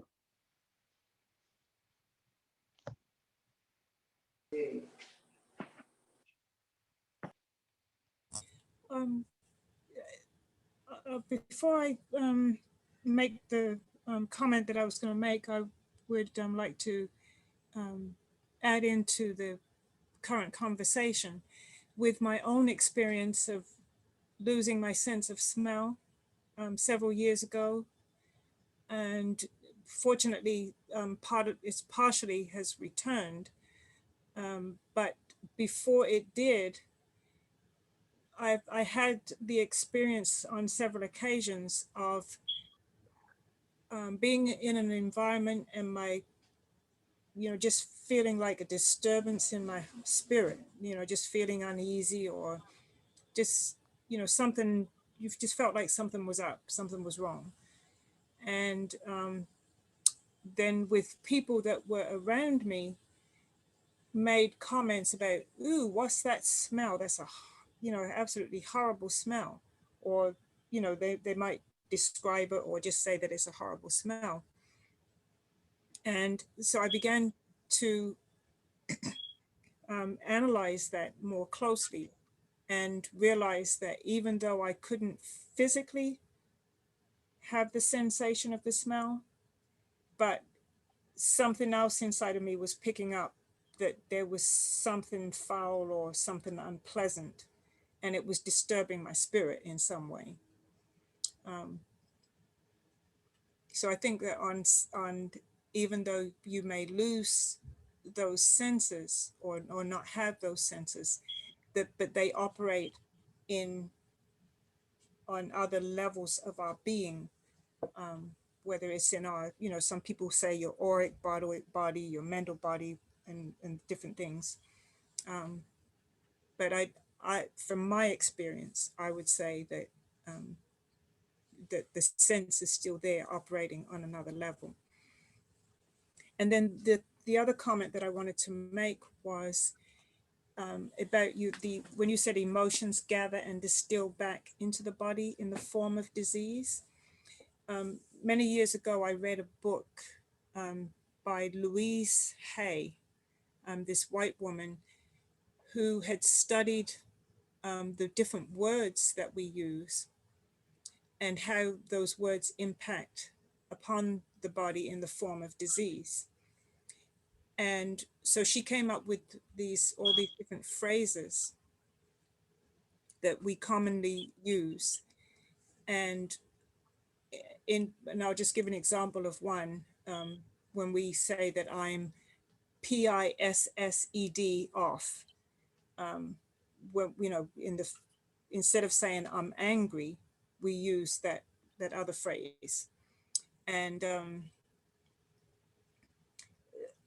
then she equated that with people.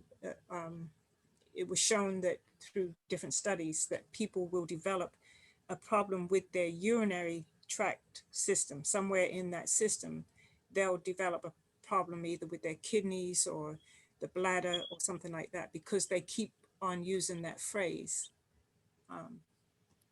So, I thought about that when you put up that sentence there about the emotions gathering and distilling back into the body in the form of disease, and that our thoughts are impacted by the words we use. And as Student Minister Ava said, that it works in reverse too, that the words affect the thoughts as well. So, yes, ma'am. Mhm. Yes, ma'am. Sister Angela. Yes, sir. Assalamu alaikum. Yeah, Sister Anya, she got into, Sister Ava was sharing with us yesterday the power of words and how they affect our thinking and how our thinking affect our words. In this time that we're living in the pandemic, I've been doing a lot of straight wiring, guided conversations per Sister Aisha. And one of the most powerful precepts are taken away, and that's the point that if we are sitting across from the person, we can actually read their expressions on their face. Now, being on the phone, one of the senses is taken away, out of sight, right? So we have to ask questions to engage emotion in the voice, so we can tell where the person is going and what emotion that they are on. When a person who was either born without a sense, being whether it's being blind or deaf, their engrams are based on those same principles. Their engrams were collected without sight and without sound. So you have to utilize the other questions in regards to auditing and reverie. So instead of asking a person what they hear that can't hear, you go with colors with them. because as Brother Aaron, I think you shared something today on Facebook about the original man in colors. Colors, when we ask a person what they see, if you get deep into our auditing, the first color that they tell us is very telltale sign of what type of engram this is. It's not just what they see, it's the first thing that caught their attention.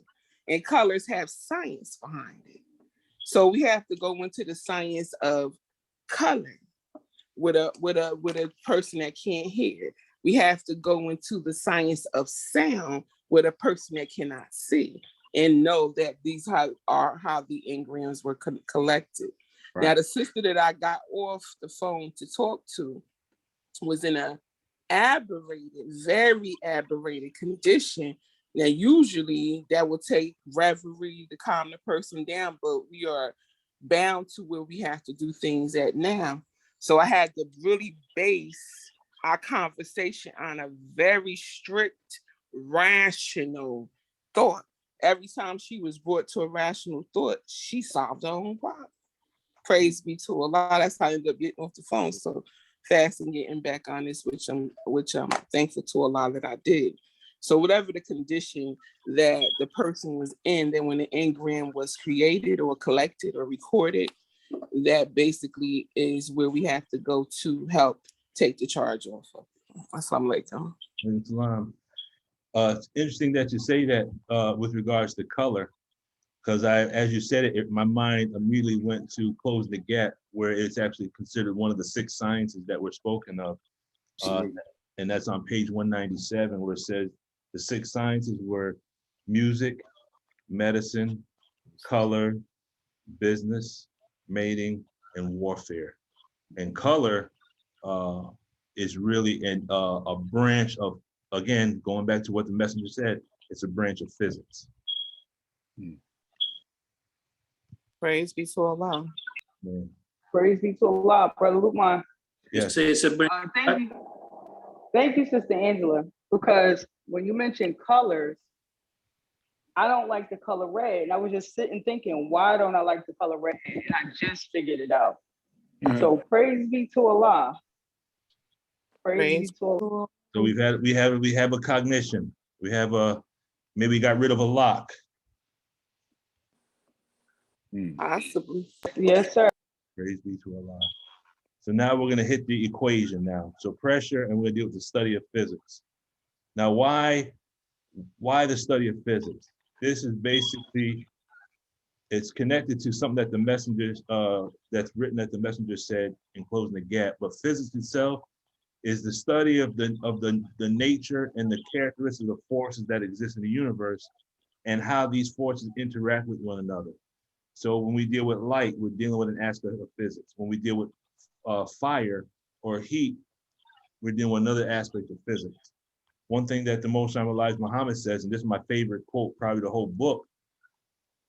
He says, Almighty Allah has taught me that if we study the universe and the nature of the earth, its plants, animals, and insect life, if we study this part of Allah's creation and the natural laws working among them, we will have the key to the understanding of the way of life intended by God for you and me. This is the language of a scientist. And it just so happens that when he's mentioning what's called the nature of the earth or the natural laws working among them, the word natural laws translates to the word physics. So we're studying, when we're studying the different aspects of life, we're studying different branches of physics, and then those branches of physics are like demo kits to give us a better understanding of how to live life. It's like the physics and the mathematics is like a form of communication to teach us into the higher levels of understanding, to give us a better grasp of our Islam. So when you look at what would be the theology of physics, this is the study of the attributes of Allah, God, his relationship to man, and religious practice and principles through the study of matter and energy and the interactions. So we're studying the nature of Allah, we're studying the mind, and we're studying ourselves at the same time that we're studying the physics. So here's where we're going to take the physics. We're going to hit just a little bit of the math, but we're gonna apply it. So we are going to do a little bit of mathematics, and it's based on some math that we've already done. So we're not introducing anything new. It's just that we're applying it. We're applying it in a different way. So here's the basic formula. The basic formula for pressure is force over surface area. Does everyone see that? Does anyone have any questions? Yes, sir. Yes, sir, I can see it. Okay. Now, does anyone see something, what's the word I'm looking for? You see anything familiar with this equation? God is power and force. When you say physics, I'm thinking about space and matter, how it mix. Is that correct? What I'm thinking when Yes, ma'am. When you understand, if you want to understand physics, if you want to understand through the language of Dianetics, physics is just the mathematics that deals with matter, energy, space, and time. Okay. So L. Ron Hubbard gives us the mesh universe, but physics is the mathematics that produces it. So when you look at the mathematics that produces matter, you're dealing with physics. When you're dealing with the physics that produces energy, or the rules behind physics or energy, that's physics. When you're dealing with space, you're dealing with different aspects of physics. When you deal with time, you're dealing with these. So physics and mesh is all the same thing, except that when he deals with mesh in Dianetics, he doesn't get into the mathematics per se behind the matter, energy, and space and time. But in our teachings, we know that we have a mathematical theology. So once we take mathematics and we apply it to the mesh universe, that's Islam for us. Mm-hmm. Okay. I think I heard someone in the background that almost had a question. I said, when you said when we look at it, what do we think? And I was What thinking about God is familiar about that? Yes. God is power and force. Okay. Do you see anything familiar with it with regards to what we've already covered in the different math workshops? And that's another Aberration. Okay, aberration, and what else? What did you say, Sister Ania? Driven thought. fraction. We're back at that fraction again, right? But who's was that you, Sister Sharon, about aberration? Yes, sir. That's where we're gonna go with it. So both of you are right, but we're back at this fraction. Now, why is this so relevant? One of the points I'm trying to get across is this. Once we understand a basic equation, that equation can be applied to many, many different things. So in the words of Brother Batin, the formula, the form of it is like the fundamental, but it can be applied to many different aspects. So understanding the formula opens your mind up to understanding multiple branches of science at the same time. Does that make sense? Yes, sir. So when we deal with the equation, we're looking at pressure is equal to force over surface area. So as Sister Ania pointed out, this is bringing us right back to the formula we've already been working with. So what we're dealing with today is nothing new. It's just a new application of the same rule.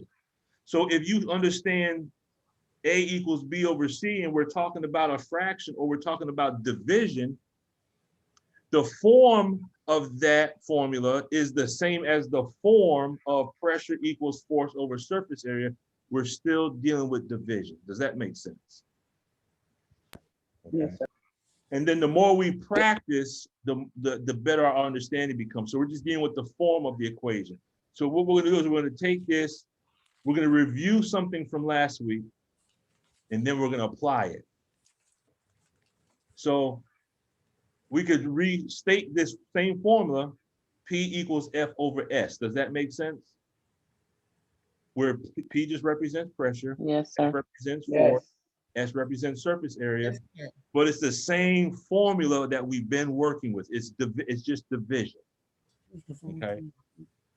So now what we do is this. Do we remember this? As the force increases, the pressure will increase. Remember that? We were dealing with proportion. Yeah. As that top number increases, the response is going to increase. Does anyone have any questions about that? No, sir. Okay. Those two, that pressure and that numerator, which is the top number, are directly proportional, meaning as one increases, the other one's going to increase also. And the same result is if the force decreases, the pressure is going to decrease. Okay. Now, if you say that in reverse, how would I increase the force? What would I have to increase? The pressure. The pressure. The pressure. Okay. And if I wanted to decrease the pressure, what would I have to do to the force? Decrease. Decrease. If I want to decrease the pressure, I have to decrease the force because they operate in the same direction. Now, on the other side, we know that if I decrease the surface area or my denominator, I'm going to increase the pressure. Now, who remembers what that was called? Pressure and force is directly proportional. Surface area and pressure are what? Those were called indirectly proportional.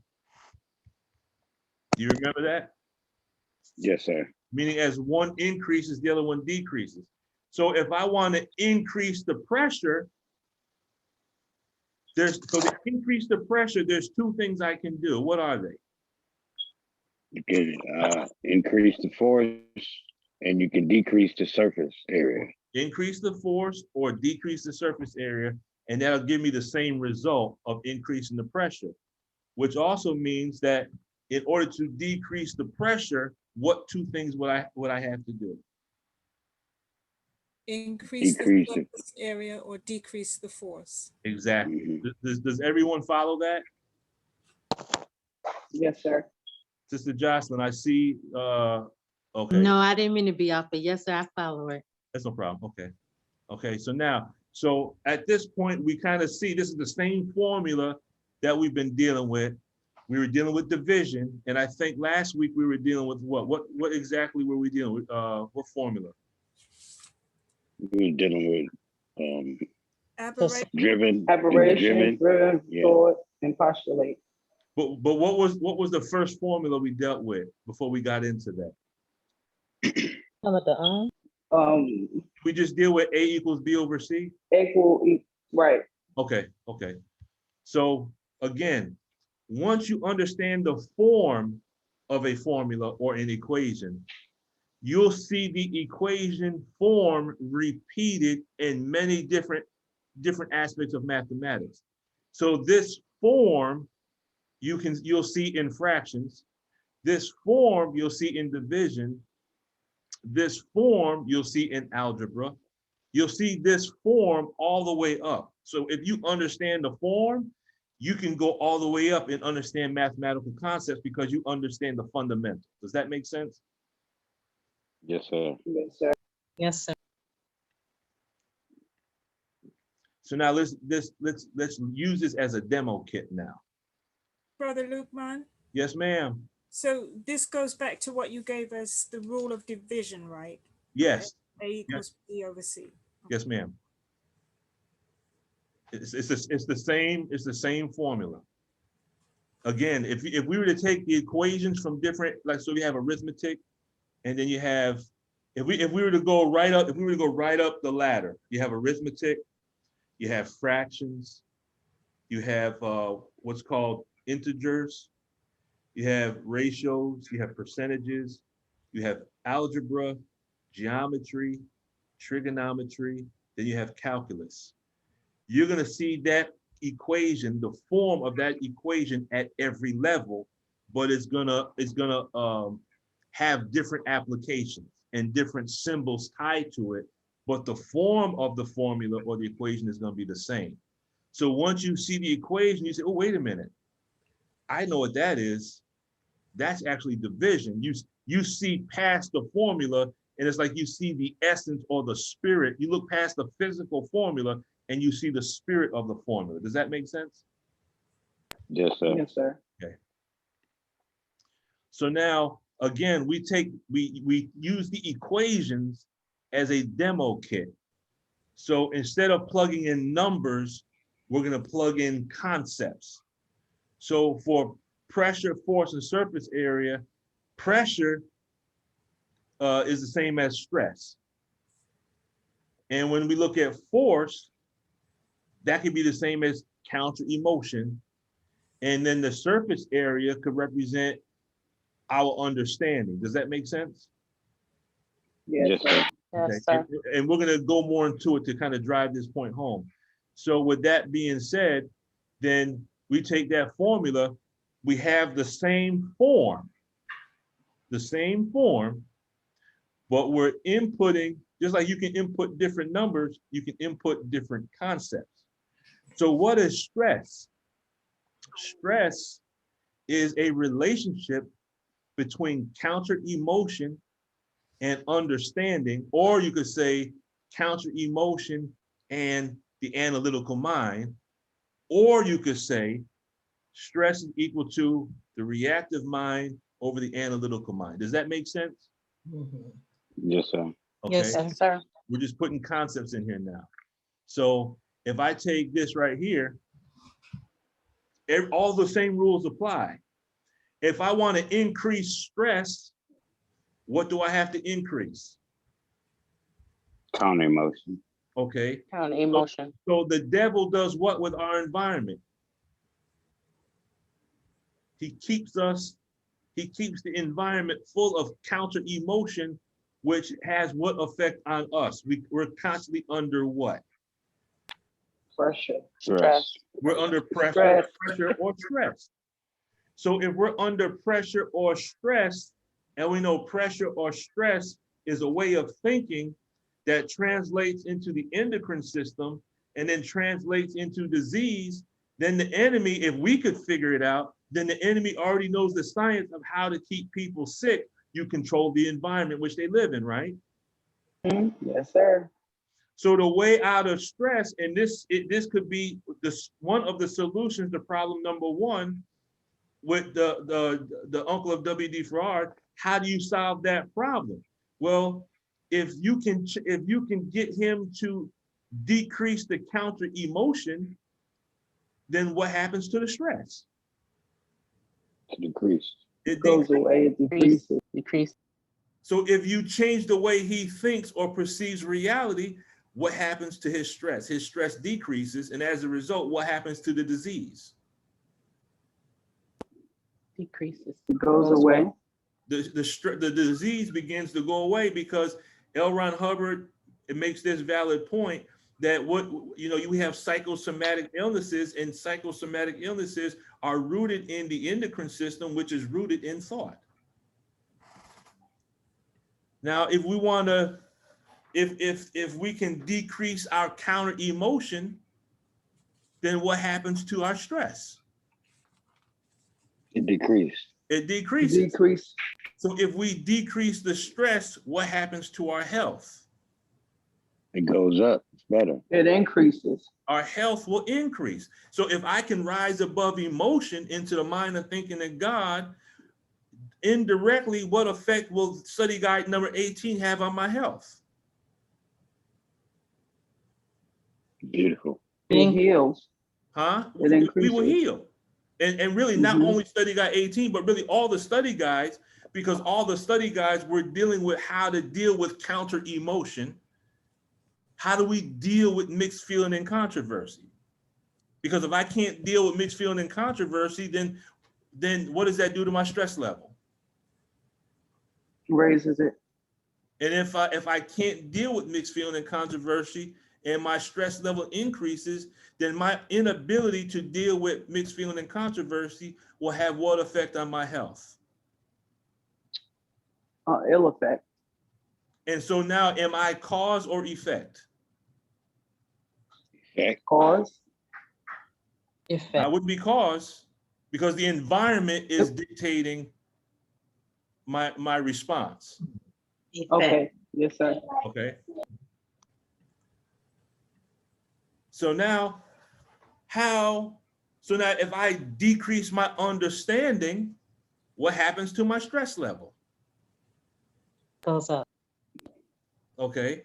So in order to keep me from understanding, what does the enemy have to introduce in the environment? Stress. Stress. Counter emotion. And counter emotion.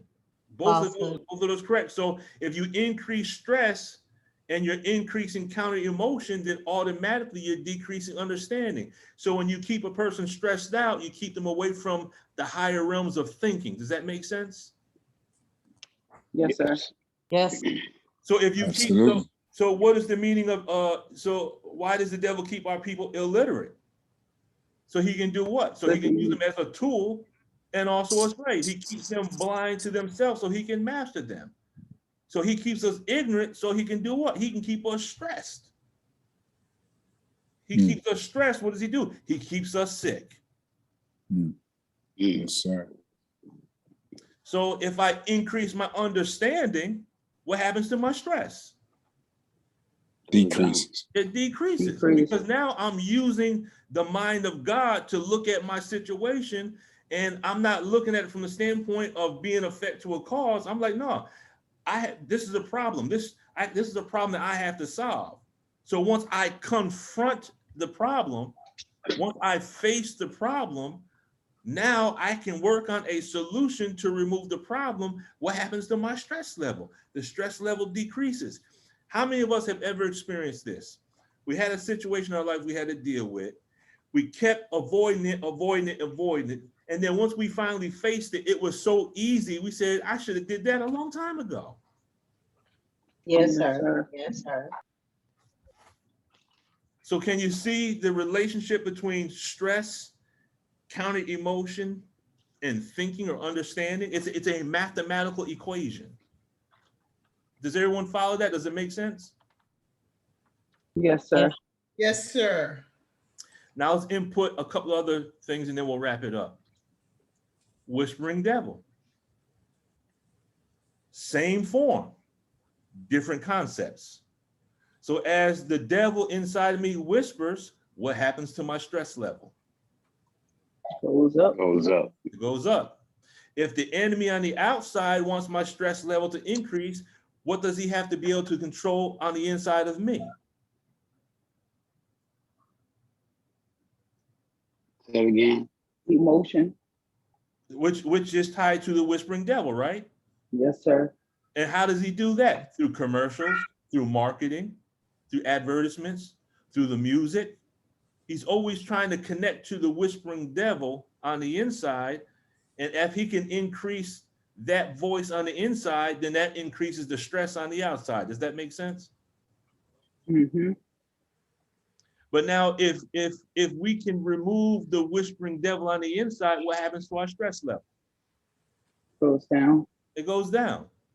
So now that would make sense why we strive to pray 5 times a day, because that's 5 times a day then we can lock the whispering devil down, and at 5 periods during the day, our stress level decreases. And they've done research to show that there's science that supports the fact that praying 5 times a day actually affects the nervous system in a way that reduces anxiety and stress just by making salat, making prayer.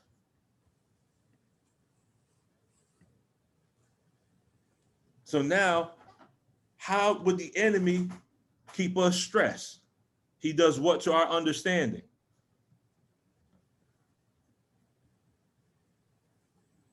Brings it down. You bring down the understanding. So now when you look at the rap music today is not Public Enemy and 2 Kings and a Cypher and X-Clan, which had a positive message.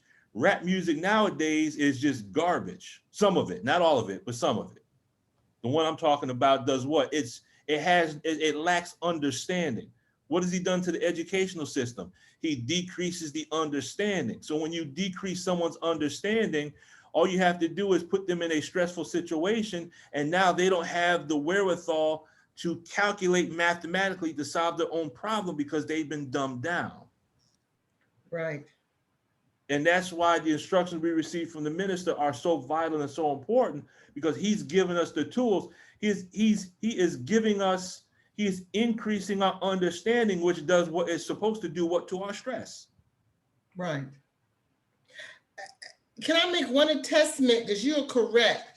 May I make one? Yes, one? Yes, I mean, you know, I'm a great grandmother, and I volunteered in my great grandchildren's school when I lived in Maryland to oversee my great grandchildren. But I can tell you what they're doing to the math, and I purposely, with my awareness, know they're causing confusion with our young people. So that's all I want to say, brother. Yes, ma'am. It's called Common Core mathematics. Mm-hmm. That's one name for it. And yeah. Here's right. a little commercial break. Again, my opinion, Common Core is garbage. Correct. Common Core is garbage. They're actually dumbing down our children. And right now, the United States, the last time I checked, when you deal worldwide, we rank around between 25 and 30 in the areas of mathematics and science.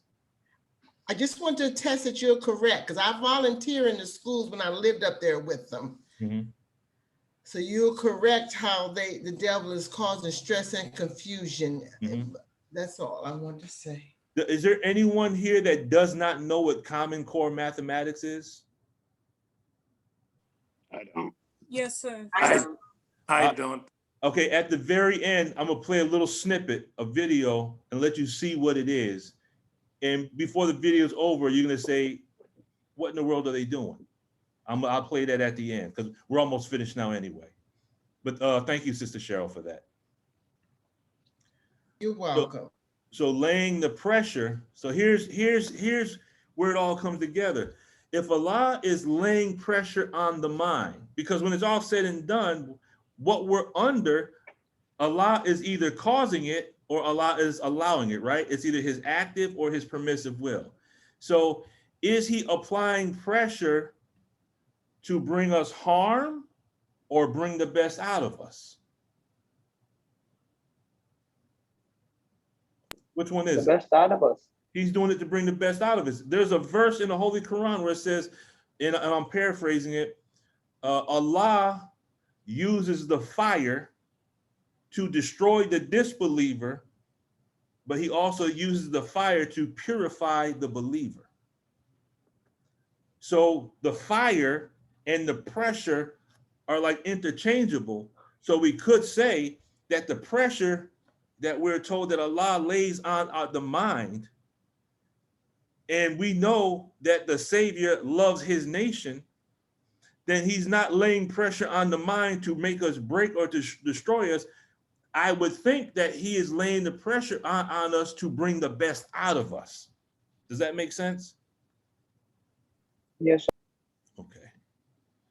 So if Allah is laying pressure on us, then perhaps he is guiding us to either decrease the counter emotion, which means rise above the emotion, or he wants to increase the surface area of our thinking, which brings us into the mind of God.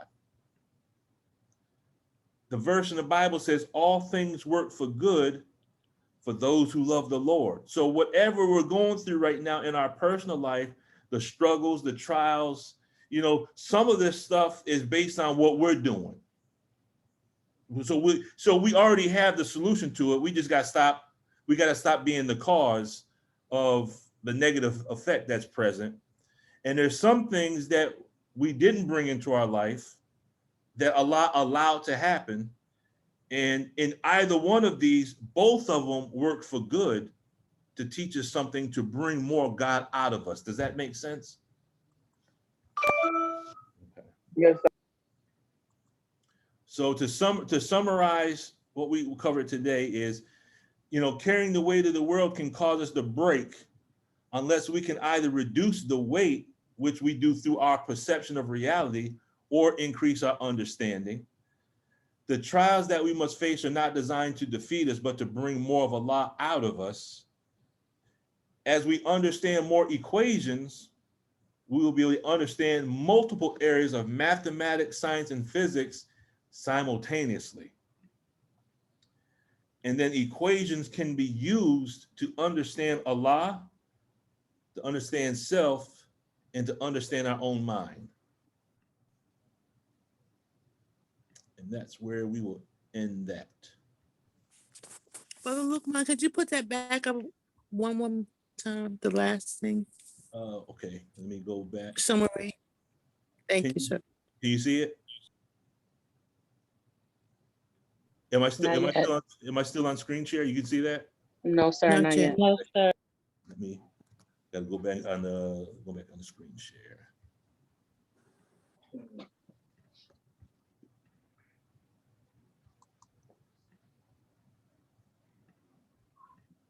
This one right here. No, you got it. Yes, sir. Thank you. That was it? Yes, sir.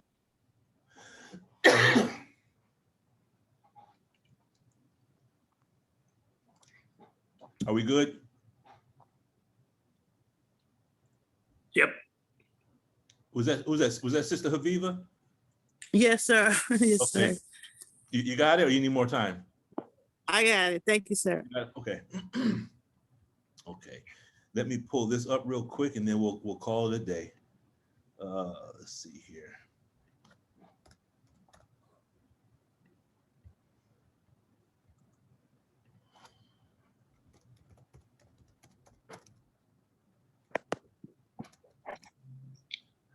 Okay. The name of this video. The name of this video is called Common Core versus a Firefighter. Of course, I had to bring that in there. Can everyone see this? Yes, sir. Okay. Yes. It's only a 3-minute video, but this is what Common Core is. And once you see the video, you'll understand how ridiculous this is. And I pray I don't offend anyone. Some of us might be teachers, forgive me. I have to preface this with, this is my opinion. If you're teaching Common Core, please forgive me. But so in class, your children have been learning how to do area model to solve multiplication problems. This is very different from the way that we were taught in school. So I kind of wanted to give you guys some tips so you can help them if they're having trouble. So first thing is we have our multiplication problem, 35 times 12. The first thing we need to do after that is expand these two numbers. We need to break it down into it. Okay, now, you notice the firefighter is already done. We're 23 seconds into the video and the firefighter is already finished, right? Yes, sir. You see that? Yes, sir. Okay. And the woman on the right ain't even started yet. Now watch this. It's tens and it's ones. I've got 3 tens, which is 30, and 5 ones. So that is 30 plus 5. 12 is 1 10 plus 2 ones. Okay, so that's step 1. The next step would be to draw a large box. Okay, and on this box, we're going to put both of our expanded numbers. So on the top, I'm going to put 30 plus 5, and on the side, I'm going to put 10 plus 2. Where your plus signs are, I want you to draw lines through the middle and down it. And then in the very corner, we're still multiplying, so I'm going to put a big multiplication sign. Starting with our very first number on the top, we say 10 times this, 10 times that. So first we're going to do 10 times 30. Sometimes it gets a little tricky when we have those extra zeros on there when we're multiplying by a 10. So I like to say 1 times 3 is 3. And how many zeros do we have? We've got 2, so we attach them to the end of the number. So 10 times 30 is 300. We did 10 times this, 10 times that. 10 times 5 is 50, so it goes in the first box. And then we do 2. We go down to the 2 because we're done with the 10. 2 times this, 2 times that. So 2 times 30. 2 times 3 is 6. And between both of these numbers, I've only got the 1 0, so I attach it to the end. 2 times 30 is 60. 2 times this, 2 times that. Now I'm going to do 2 times 5. 2 times 5 is 10. I filled up all my numbers on the inside. Now all I have to do is add them up. So over here, I'm going to add 300, and I like to check them off as I go. 50, 60, and 10. Make sure you line up your places too. 0 plus 0 plus 0 plus 0, those are zeros all the way down, so 0. 0 plus 5 is 5. 5 plus 6 is 11. 11 plus 1 more is 12. Bring that 2 and carry that 100. 3 plus 1 is 4, and that is your answer. 35 times 12 equals 420. I don't understand the logic in that. This is one of the reasons why children are getting frustrated with math right now, because let's say your child comes home and he has 10 of those problems to do. And the sad thing is, once you go to college and you're dealing with college level algebra, you're not using Common Core. Sister Keisha. You leave any key with you today? Yes, sir. I am a teacher, and never would I ever teach math like that. That is so ridiculous to me. I call that the white mind. That's the way the white mind may need to learn. But I just think a lot that I work for myself, because never would I ever teach. That was so totally confusing. And then to your point, not only is the child frustrated, but the parent is frustrated because they didn't learn math like that. So you frustrate the whole entire household. You know what I'm saying? So I think that's totally ridiculous. Let me, sister and brother, I got thrown out, so I didn't see that.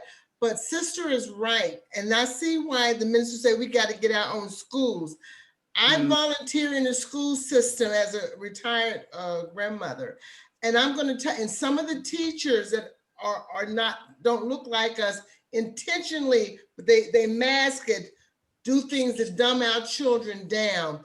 I'm not telling you what I hear, I'm telling you what I see.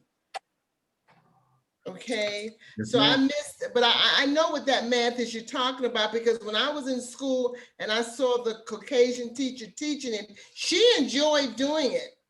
I saw beyond her math, she enjoyed dumbing our children down. They're putting on a theater, but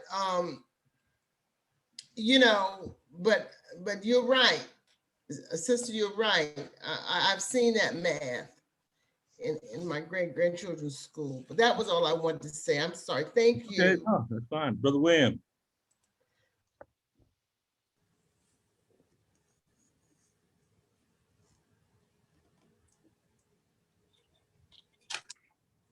Go ahead, Brother William, the floor is yours. He might be busy. While we're waiting for Brother William, it put me to sleep. Yes, ma'am. Oh, I'm here. Go ahead, Brother William. Something's going on with the technology. Sister Cheryl froze, and then everything froze. So, but I was still connected. So the enemy at work with his technology, I would assume. Yes, ma'am. Yes, sir. But I would echo what Sister Cheryl was stating in regard to the intentionality behind it. And I see that as adding to the counter emotion, increasing the pressure and decreasing the understanding, because the enemy fills us with a lot of distractions. And you can maybe attest to it in that they call the misleading answers on these standardized tests distractors. But my point in addressing the mathematics is, not only has this session pointed out how integral math is to teaching us how to think, but the way that we learn math is so orderly that that process of how to calculate equations feeds into so many other aspects, not only of mathematics, but of the applications, as you pointed out, in different formula, in different aspects of life, that orderliness that's established in how to arrive at a answer in a mathematics equation helps us to be able to structure in so many other aspects as well. And I believe that's one of the reasons why the enemy is trying to remove that component from the educational system of our children. Yes, sir. That was all I wanted to say. Thank you, brother. Right now, the leading countries in mathematics are in Taiwan, I think Indonesia, China, Japan. And would you like to know why in India? Would you like to know why they're leading in mathematics? Can I ask for just 5 more minutes? Go ahead. Yes, sir. I'm just going to play just a small snippet. Now, when you compare this to the madness that we just saw, and then you'll understand why other countries are running laps around us mathematically. Mm.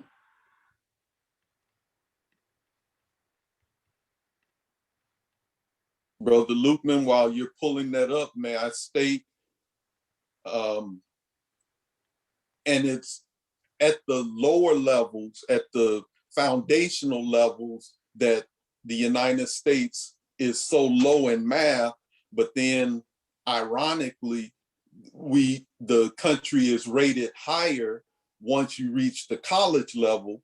So in a way that shows that what's being taught to the masses is not what's being taught in other private schools or boarding schools or their schools, because then everyone from these other countries fight to come here to get their college education, where the mathematics is already presumed to be in place in that individual that enters college. Yes, sir. Most definitely. Most definitely. Now, can y'all see this? I'm not going to play this whole video, but compare this to what we just saw.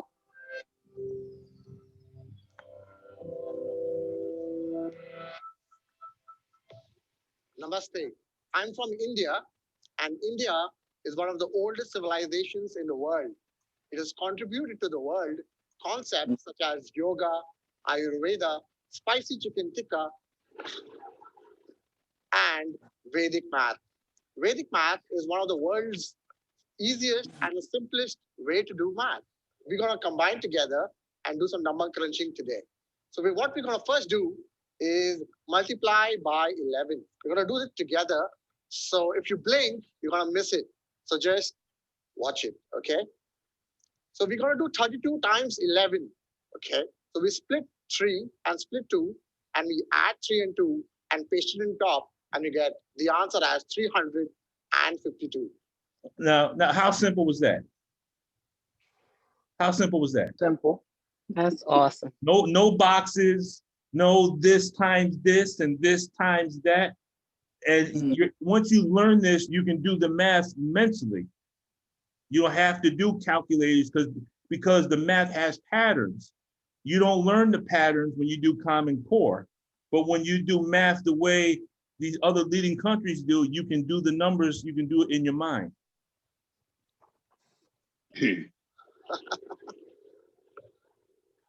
That's it. Let's try the other sum. 45 times 11. That's it. 495. Exactly. That's 495. And 75 times 11. That's 825. So it gives you 7,125. 1 gets carried over and becomes 825. That's how simple it is.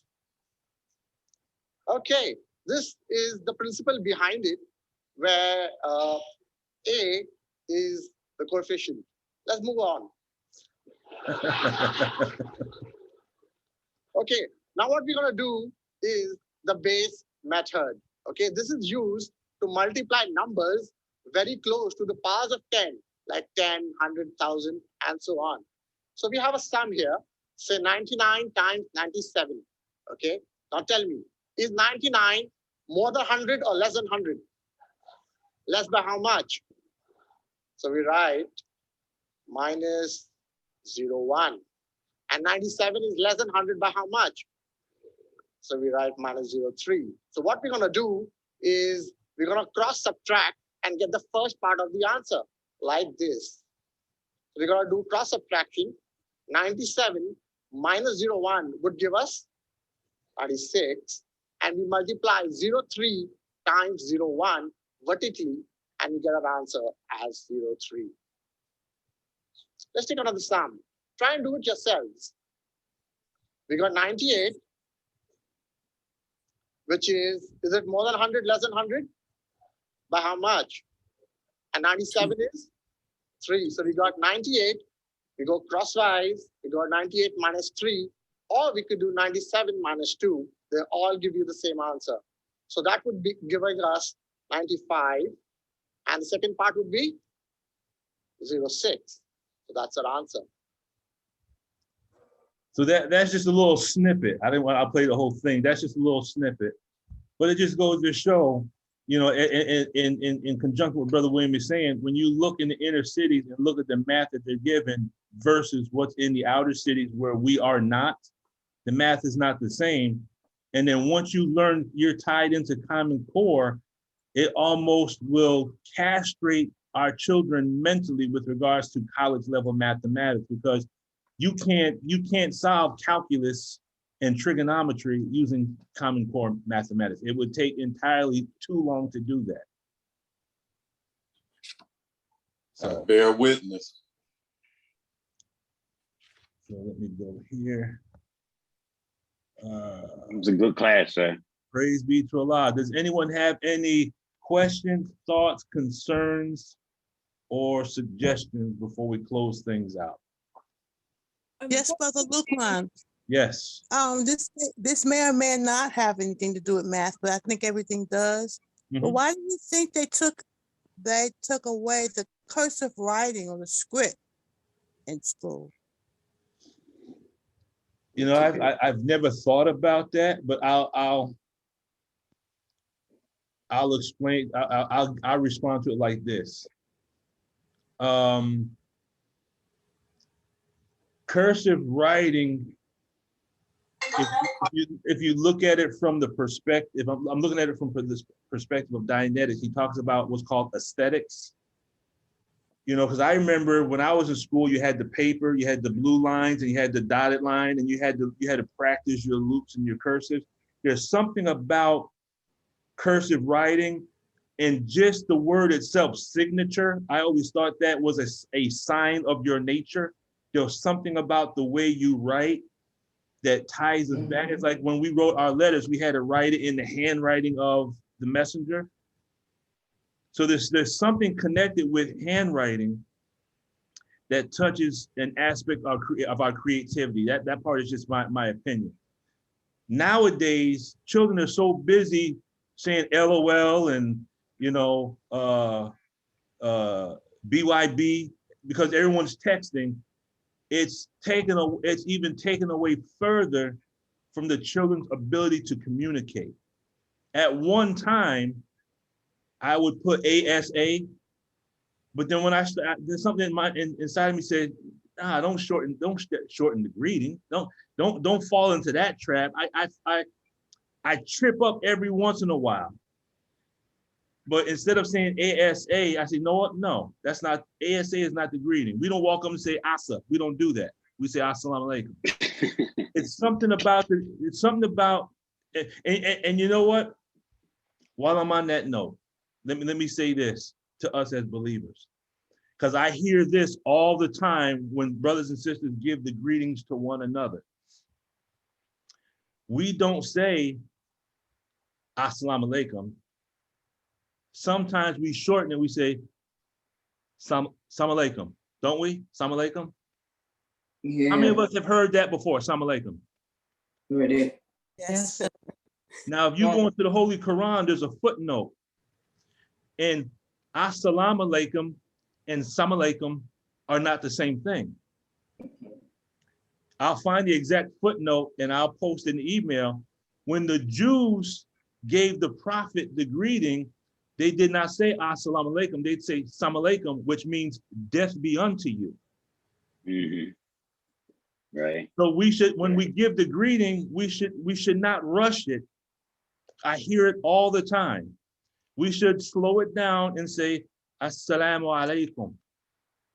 We should not be saying Salam alaikum, because we're wishing death on the other person.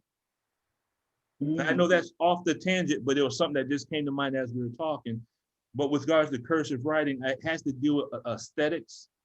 And I think they're doing everything they can to take creativity out of the school, because if you take creativity out of the school, then that person becomes more effective and no longer cause, because cause is creativity. That's just my answer to that question, sister. That makes so much sense. Thank you, beloved. Praise be to Allah. Anyone else? Brother Lukeman, Brother I can add a little bit to that. You're absolutely correct in the aesthetic viewpoint of it, and it's also mathematics, because our bodies function in the mathematical calculations of things.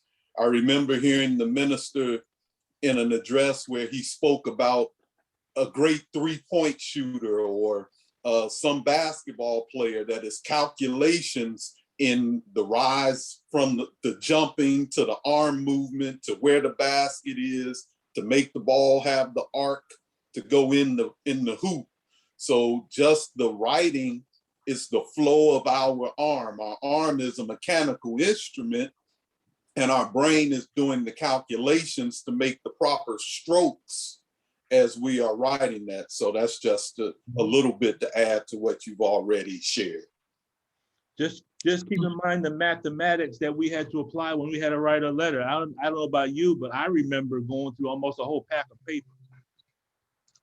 Brother Lukeman.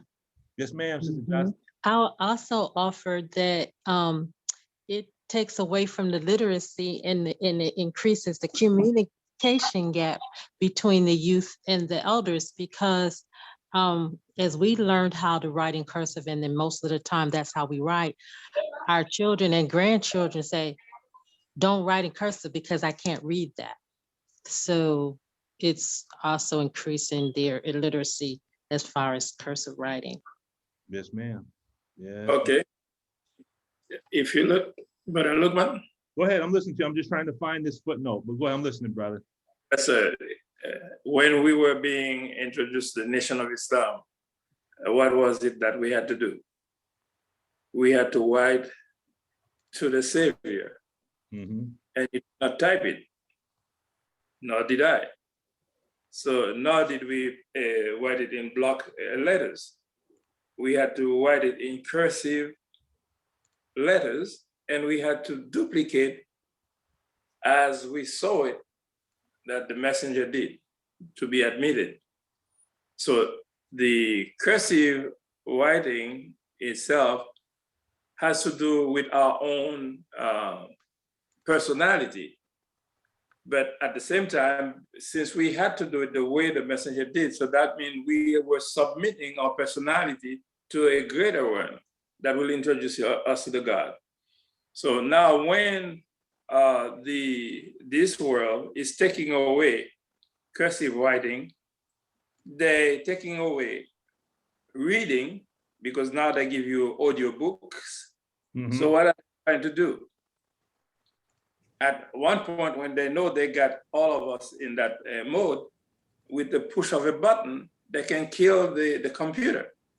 So now you can no longer read, because you were listening to an audiobook. You can no longer write because you were depending on your mechanical device. So now you become dumb and dumber. So at that point, they can control the whole earth again. So the whole thing that we are in is to make sure that we do not let our guard down. So we have to keep it. And also when you look at cursive writing, it tells more than what you are reading.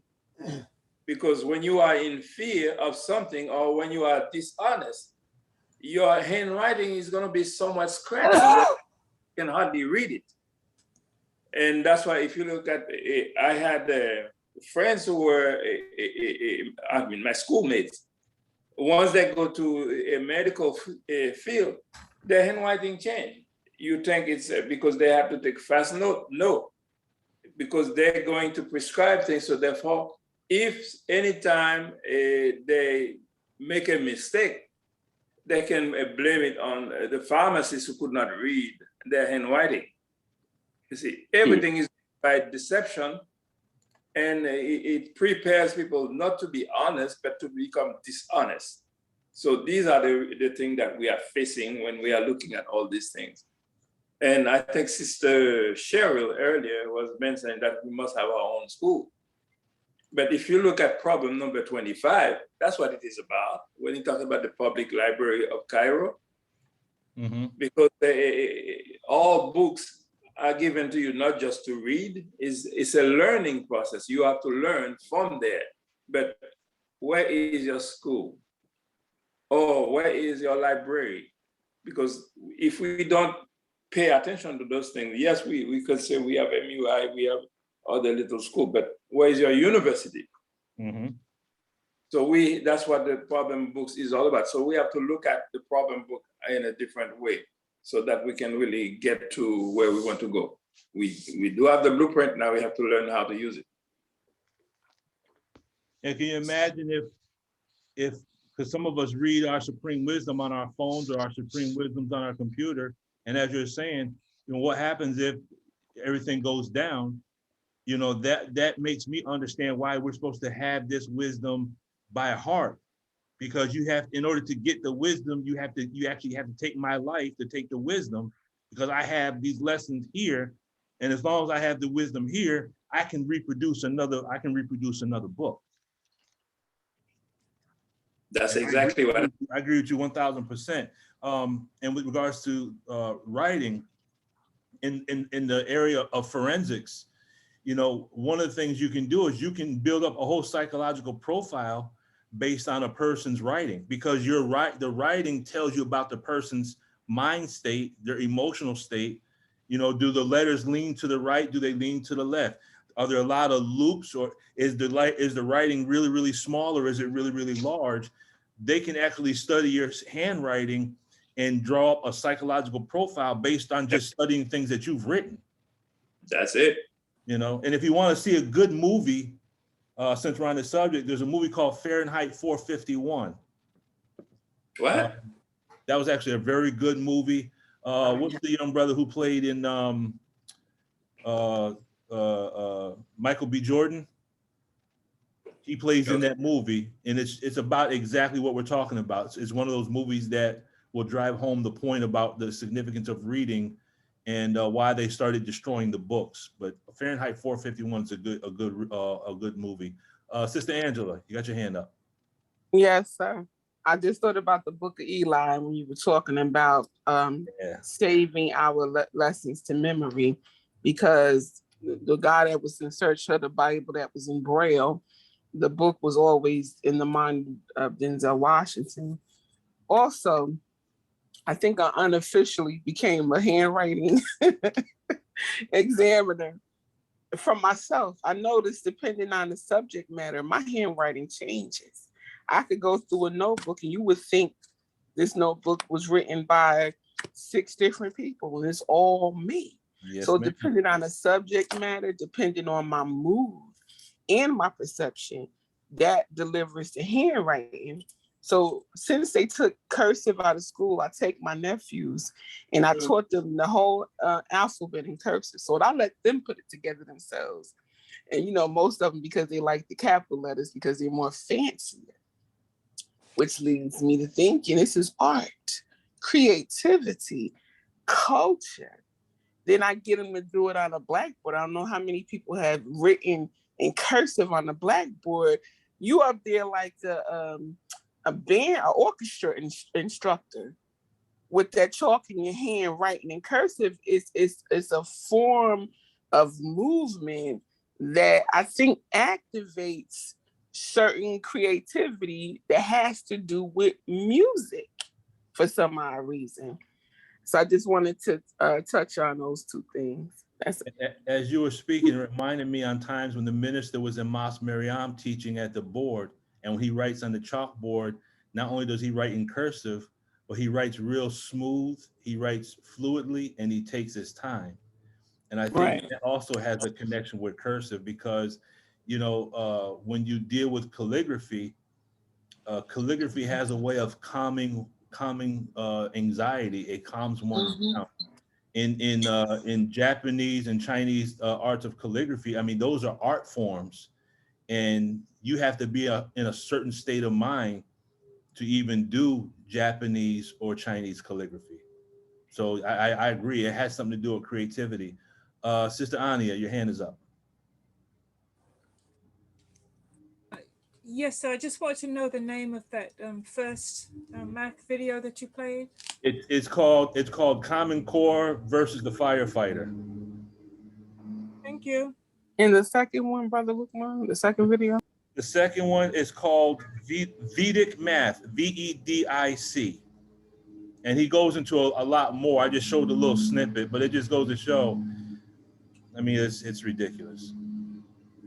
But you know, if we're homeschooling, then and even if we're homeschooling and we as a parent don't fully understand mathematics, then in the nation, what we should be doing is setting it up in such a way where those that have that talent or gift or passion for teaching to be able to come together to teach our children these things, so our children have to learn that garbage. I hope I haven't offended anyone, but it aggravates me. It really gets under my skin because mathematics on its own is difficult, especially when you have a teacher in a classroom who's there. And again, this is just generally speaking, it's not for all teachers, but you have some teachers, they're only there for a paycheck and they really could care less whether you get it or not because they're going to get paid whether you pass or fail. And you have some teachers that don't really have the best interest of the student. And you have to have teachers that, yeah, you want to pay your bills, but you have a passion for what you're doing. And you take it personal, whether your students learn or they don't learn, you take it personal because you'll put forth every effort to make sure that every student in your class will pass. So I don't like teachers that do stuff like that. It really strikes a nerve with me. Go ahead, Sister Sharon. Yes, sir. I just wanted to add, my oldest daughter, she was left back in 3rd grade because she didn't learn the Common Core math, but the teacher didn't understand how to teach it. So my daughter was left back in 3rd grade. No, 5th grade, actually, 5th grade. The teacher didn't even understand it, and she admitted it to the principal because we had this big meeting. But, you know, long story short, my daughter's about to graduate from college. Praise be to Allah. Praise be to Allah. And I wanted to add about the script writing or handwriting is what I see in it is harmony with the, you know, fluidity of being able to actually connect the letters and just make it flow. And one thing I wanted to share that was shared with me concerning the letter of the Most Honorable Elijah Muhammad, it says, what is the spiritual significance of the Savior's letter? And the answer is the spiritual significance of the letter is to make us into a guide by simulating and forming in us the characteristics of observation, concentration, and submission through copying the example of the Honorable Elijah Muhammad and the Honorable Louis Farrakhan. It is through those two men that the mastery of God will be revealed and is being revealed. So that was shared with me concerning the being able to actually line your mind up with the Honorable Elijah Muhammad to get the letter to his script as close as possible. Mm-hmm. Yes, ma'am. Thank you for that one. That's a jewel right there. Brother William. Yes. Yes, sir. And family, very, very quickly.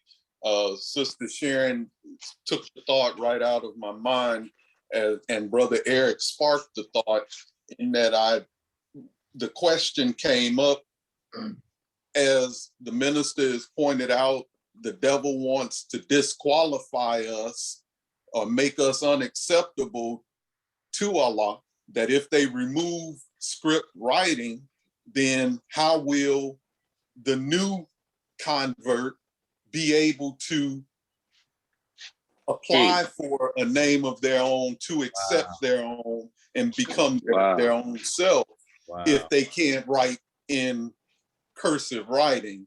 That's deep. That's deep. So that was just a thought that occurred, and then I just wanted to echo that the writing of Arabic does remind me of creativity and artwork as the calligraphy. As you can see, I have a few shirts that were produced in calligraphy form and Arabic, and it's like artwork, like you said, that creativity.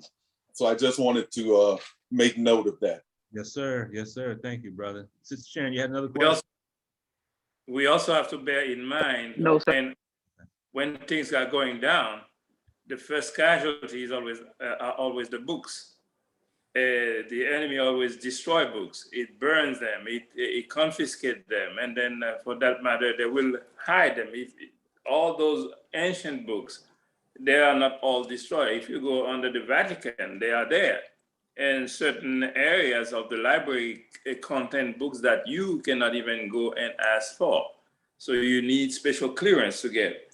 And the same way, all the armies of the world, they also have their own libraries where they have to, if they need to know something about the past, they can go. And this is why our lessons say we must learn to speak the language in past, future, present, perfect tense. Because now, if you are not connected to the past, how can you know what was predicted for the future? And if you don't know where you are today, so there is no future. And that's why the enemy is so crafty. He's going after the elders and he's going after the youth. So the elders are the one who have the knowledge of the lessons. So if he can destroy the elders, and at the same time, since the children are the one who are the recipient of that lessons, so I destroyed the two. So whatever is in between, they were the one partying. So these we get control of. At that point, everything goes. So we are to be careful with our lessons. And but Lukman says it. We have to learn to put things on official paper. Yes, sir. Most definitely. Anyone else before we close it? All right. I like that. I just like to bear witness that these formulas, how I'm grasping them, it gives me a strong appreciation for mathematics again. I mean, it's really just, I was so inspired for this class. I was, man, what are you gonna do today? You know, it's just so beautiful how you making this thing relate to the reactive mind, you know, and the active mind. It's just I thank you for it, brother.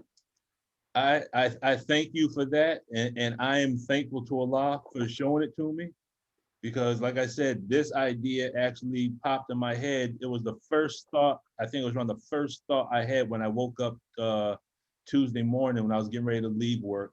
Some of you say, what do you mean you're sleeping when you leave work? Well, we're there for 24 hours, and at 9 o'clock, we can go to bed. And if we don't get any calls during the night, well, we just get a good night's sleep. And by Allah's grace, Tuesday night, we got a good night's sleep because nothing happened. And the thought came to my head. And as I was walking home, I was just chewing on this concept. And the more I thought about it, the more, by Allah's grace, the more I would begin to see into it. And not only do I see in it what I want to share with the believers, but I look at it as as medicinal. You know, this is a prescription, what I need to apply for my own personal life right now. But I'm definitely, I thank you for that comment. And I'm always quick to say, you know, praise be to Allah for the concept that we can all benefit from it. If there is nothing else. I got one more question. Go ahead, brother. So do you got a Cash App number? I sure do, brother. Can I have that? You sure can, brother. I'll throw it right here, brother. Okay. Send some to him, that is.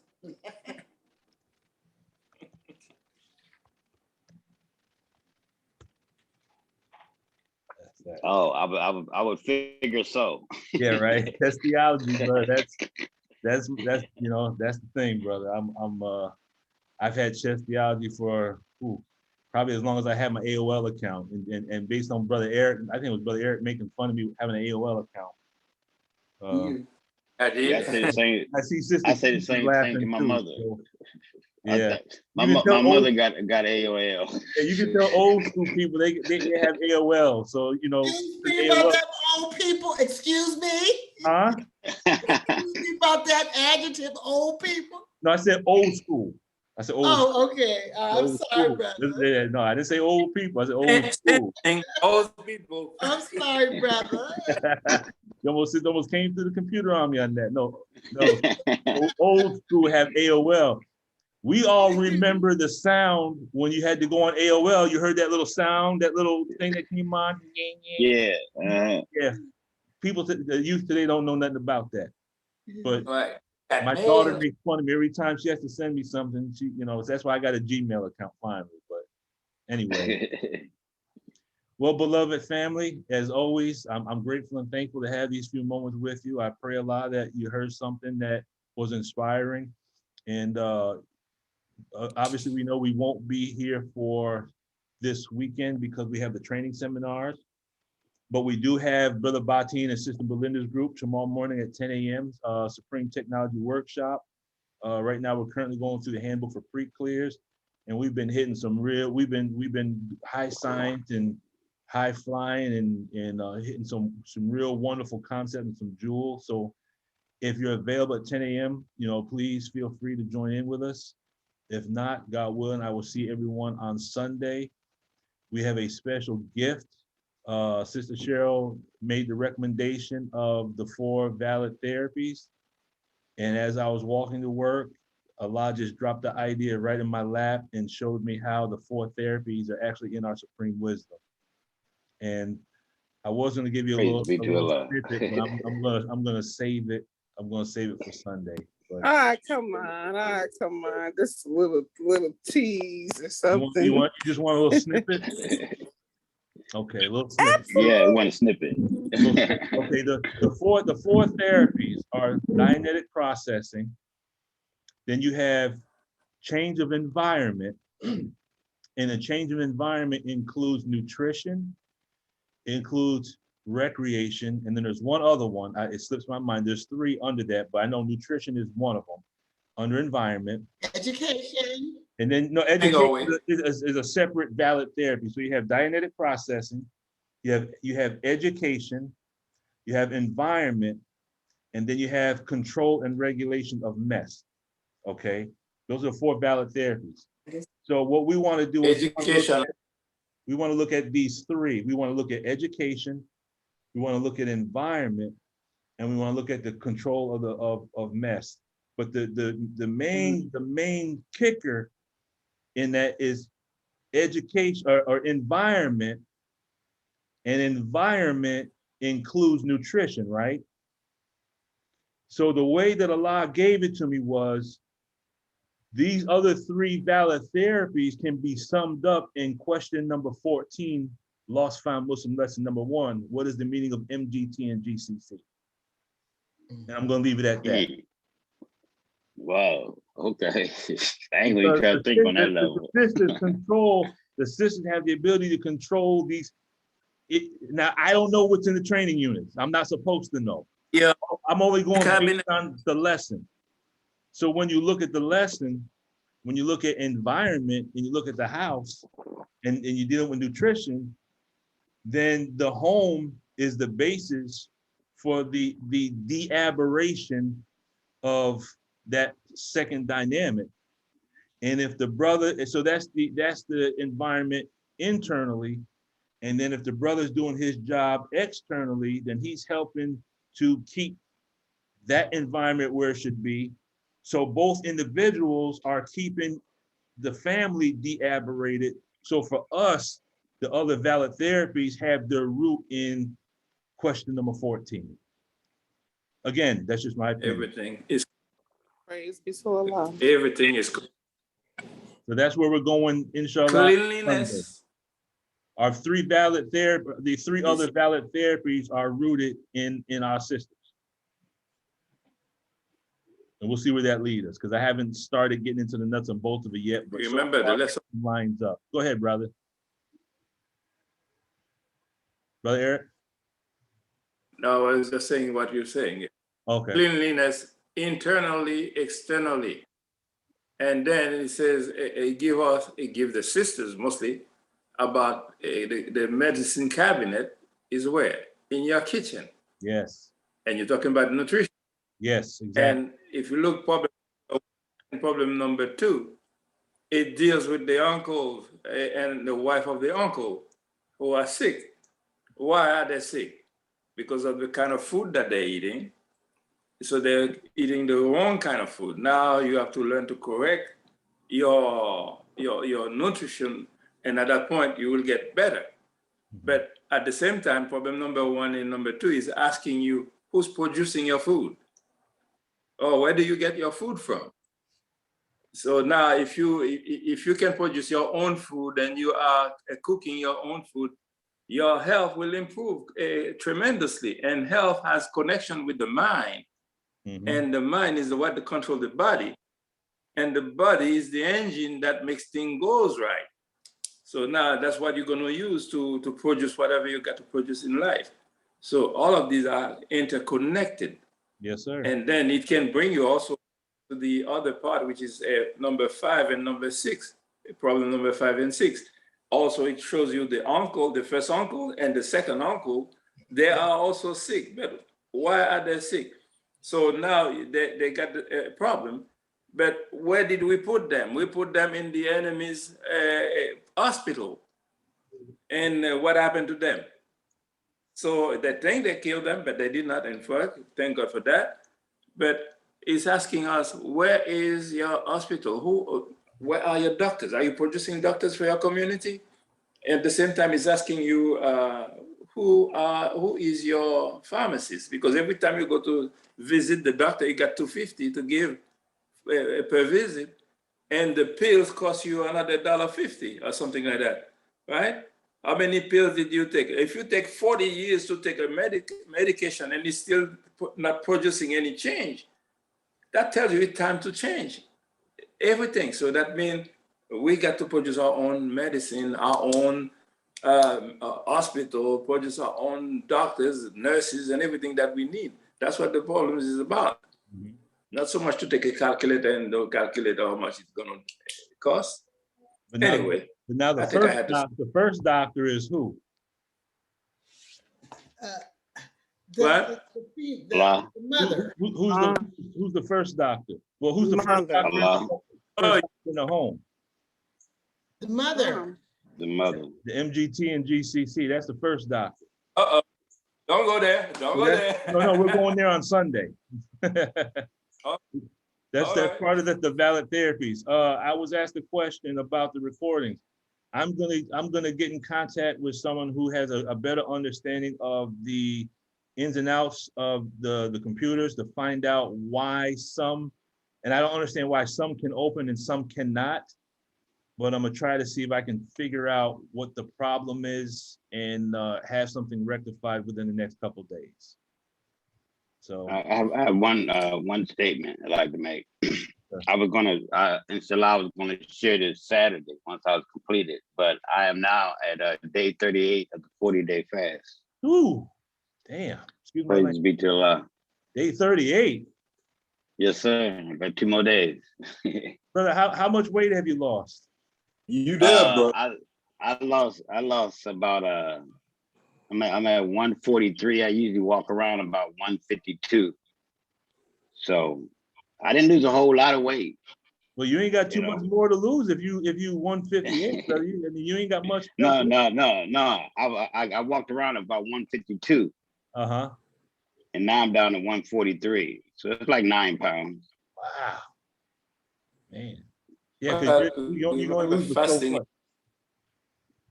Brother, I was gonna fast the other day and I lost the battle with the whispering Satan again, and he forced me to order some Indian food, brother. So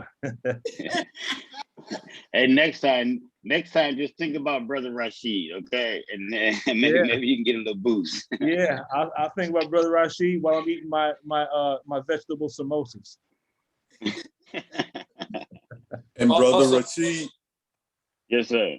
I'd like to encourage you that when you do break your fast, to do it with something soft. Don't jump into anything heavy. Even a salad. Don't do that because it'll buckle your stomach. I already talked to the MGT. She told me bean soup. You already got your Yes, sir. Yeah, I already got bean soup and farina bread and some raw milk. You know, that's how you do it. Excuse me, but Abdul Malik also has a group, a fasting and prayer that he does on Thursday night and Sunday night. Mm-hmm. And this also is a group I find the energy to do the fasting even more than I used to. Mm-hmm. Because every weekend from Thursday would be my last meal until next Sunday. So that means my weekend is usually without food. Unless I know I am going to some event, I might try the fasting before that, but I do my 72 hours for the week. So, and I can tell you it does something, because you remember fasting, number one, is a cleansing of the body. And prayer is a cleansing of the mind. So you got two things working jointly. So by the time you get to master this thing, you will be another person, period. Yes, sir. So look for him, Malik. I can send the email to you, Brother Lukman, and you can distribute it. And I'll send it out. To who check it out. Mm-hmm. How many weeks, Brother Eric? I am on my 17th week now. Okay, and I've just completed Doing my 15th week. Mm. Yeah. Beautiful. Right, beautiful. Needs to a lot. Yes. Oh, yeah. I remember. So it's working, believe me. And if we are truly looking for a way out to control self, because you have a body system that is really encouraging you to do it. It's not that you would. Sometimes you feel like you weak, you want to cheat it. But once you remember the body system, you there, no, I got to go on. And believe me, once you control that thinking for the few seconds, that slinking devil, as we just call it about, and once you control it, you forget about your weakness immediately, and your body is normal again. Praise be to Allah. Mm-hmm. Well, that's going to inspire me to get back on my fasting the way I should. Believe me, you will enjoy it. That's why I actually have taken time off of work so that I can stay home and focus on fasting and not have to deal with, the environment and I can just kind of stay home, locked down, and I don't have to worry about all the other stuff that's going on, and just focus on, you know, I would like to start out with a 7-day, but I'm just gonna go 1 day at a time. But Brother Rashid, you've definitely inspired me to, you know, one day I'm gonna do a 40. One day I'm gonna do a 40. Hey, I'm gonna strive to get one in before I leave this earth, but by Allah's grace. Once you put it in your mind, that I figured to this point that how did I come to the idea of wanting to do that? But once it got in my mind, I knew it was from Allah. And I actually attempted it twice. Once I made it 5 days, then I made it 12 days. And then I said, I'm going to make this thing happen, you know. So by Allah's grace, it is definitely a bucket list for me as well. Praise be to Allah. So you got 2 days left, brother. Hold fast, stay strong. Yes, sir. Yes, sir. Ain't no stopping now. If you get tempted, brother, give me a call. I'll talk you through it. You know, I'll talk you through it, but make that 40 days, brother. You know, because we're all counting on you. We're all rooting for you. Okay, alhamdulillah. Thank you very much, brother. All right, beloved family, I'm gonna go ahead and dismiss myself that came before us in our nation's greeting words of peace and paradise of Assalamu alaikum. And who would like to close us out in prayer? Brother or sister, doesn't matter. I'll close this out. Okay. Praise be to Allah. Okay. Attention prayer. Bismillahirrahmanirrahim. In the most holy name of Allah, the Beneficent, the most merciful. All praise is due to Allah, the Lord of all the worlds. The Beneficent, the most merciful. Master of this day of judgment now which we live in. The alone do we serve, and the alone do we beseech for thine aid. O Allah, guide us along the straight path, the path upon whom thou hast bestowed thy favors, and not the path upon whom wrath is brought down, nor those who go astray. Say he, Allah, is one, Allah's he is independent upon whom will depend. He neither begets not, nor is he begotten. I bear witness that Allah came in the divine person of Master Muhammad, to whom praise is due forever. I further bear witness that the most honorable Elijah Muhammad is the exalted first begotten Christ. And I further bear witness that the honorable Minister Lord Farrakhan is divine comfort, God, and Messiah in our midst. And I thank you, Allah, for coming yourself and raising two from among us to raise a nation. Ameen. Ameen. Ameen. Ameen. Allah. And I will find that footnote within the next 15 minutes and post that and send it out to everyone in the email. Let us slow down our greetings so we stop wishing death on each other. Yes, sir. Word is fine. Assalamu alaikum. Assalamu alaikum. Assalamu alaikum.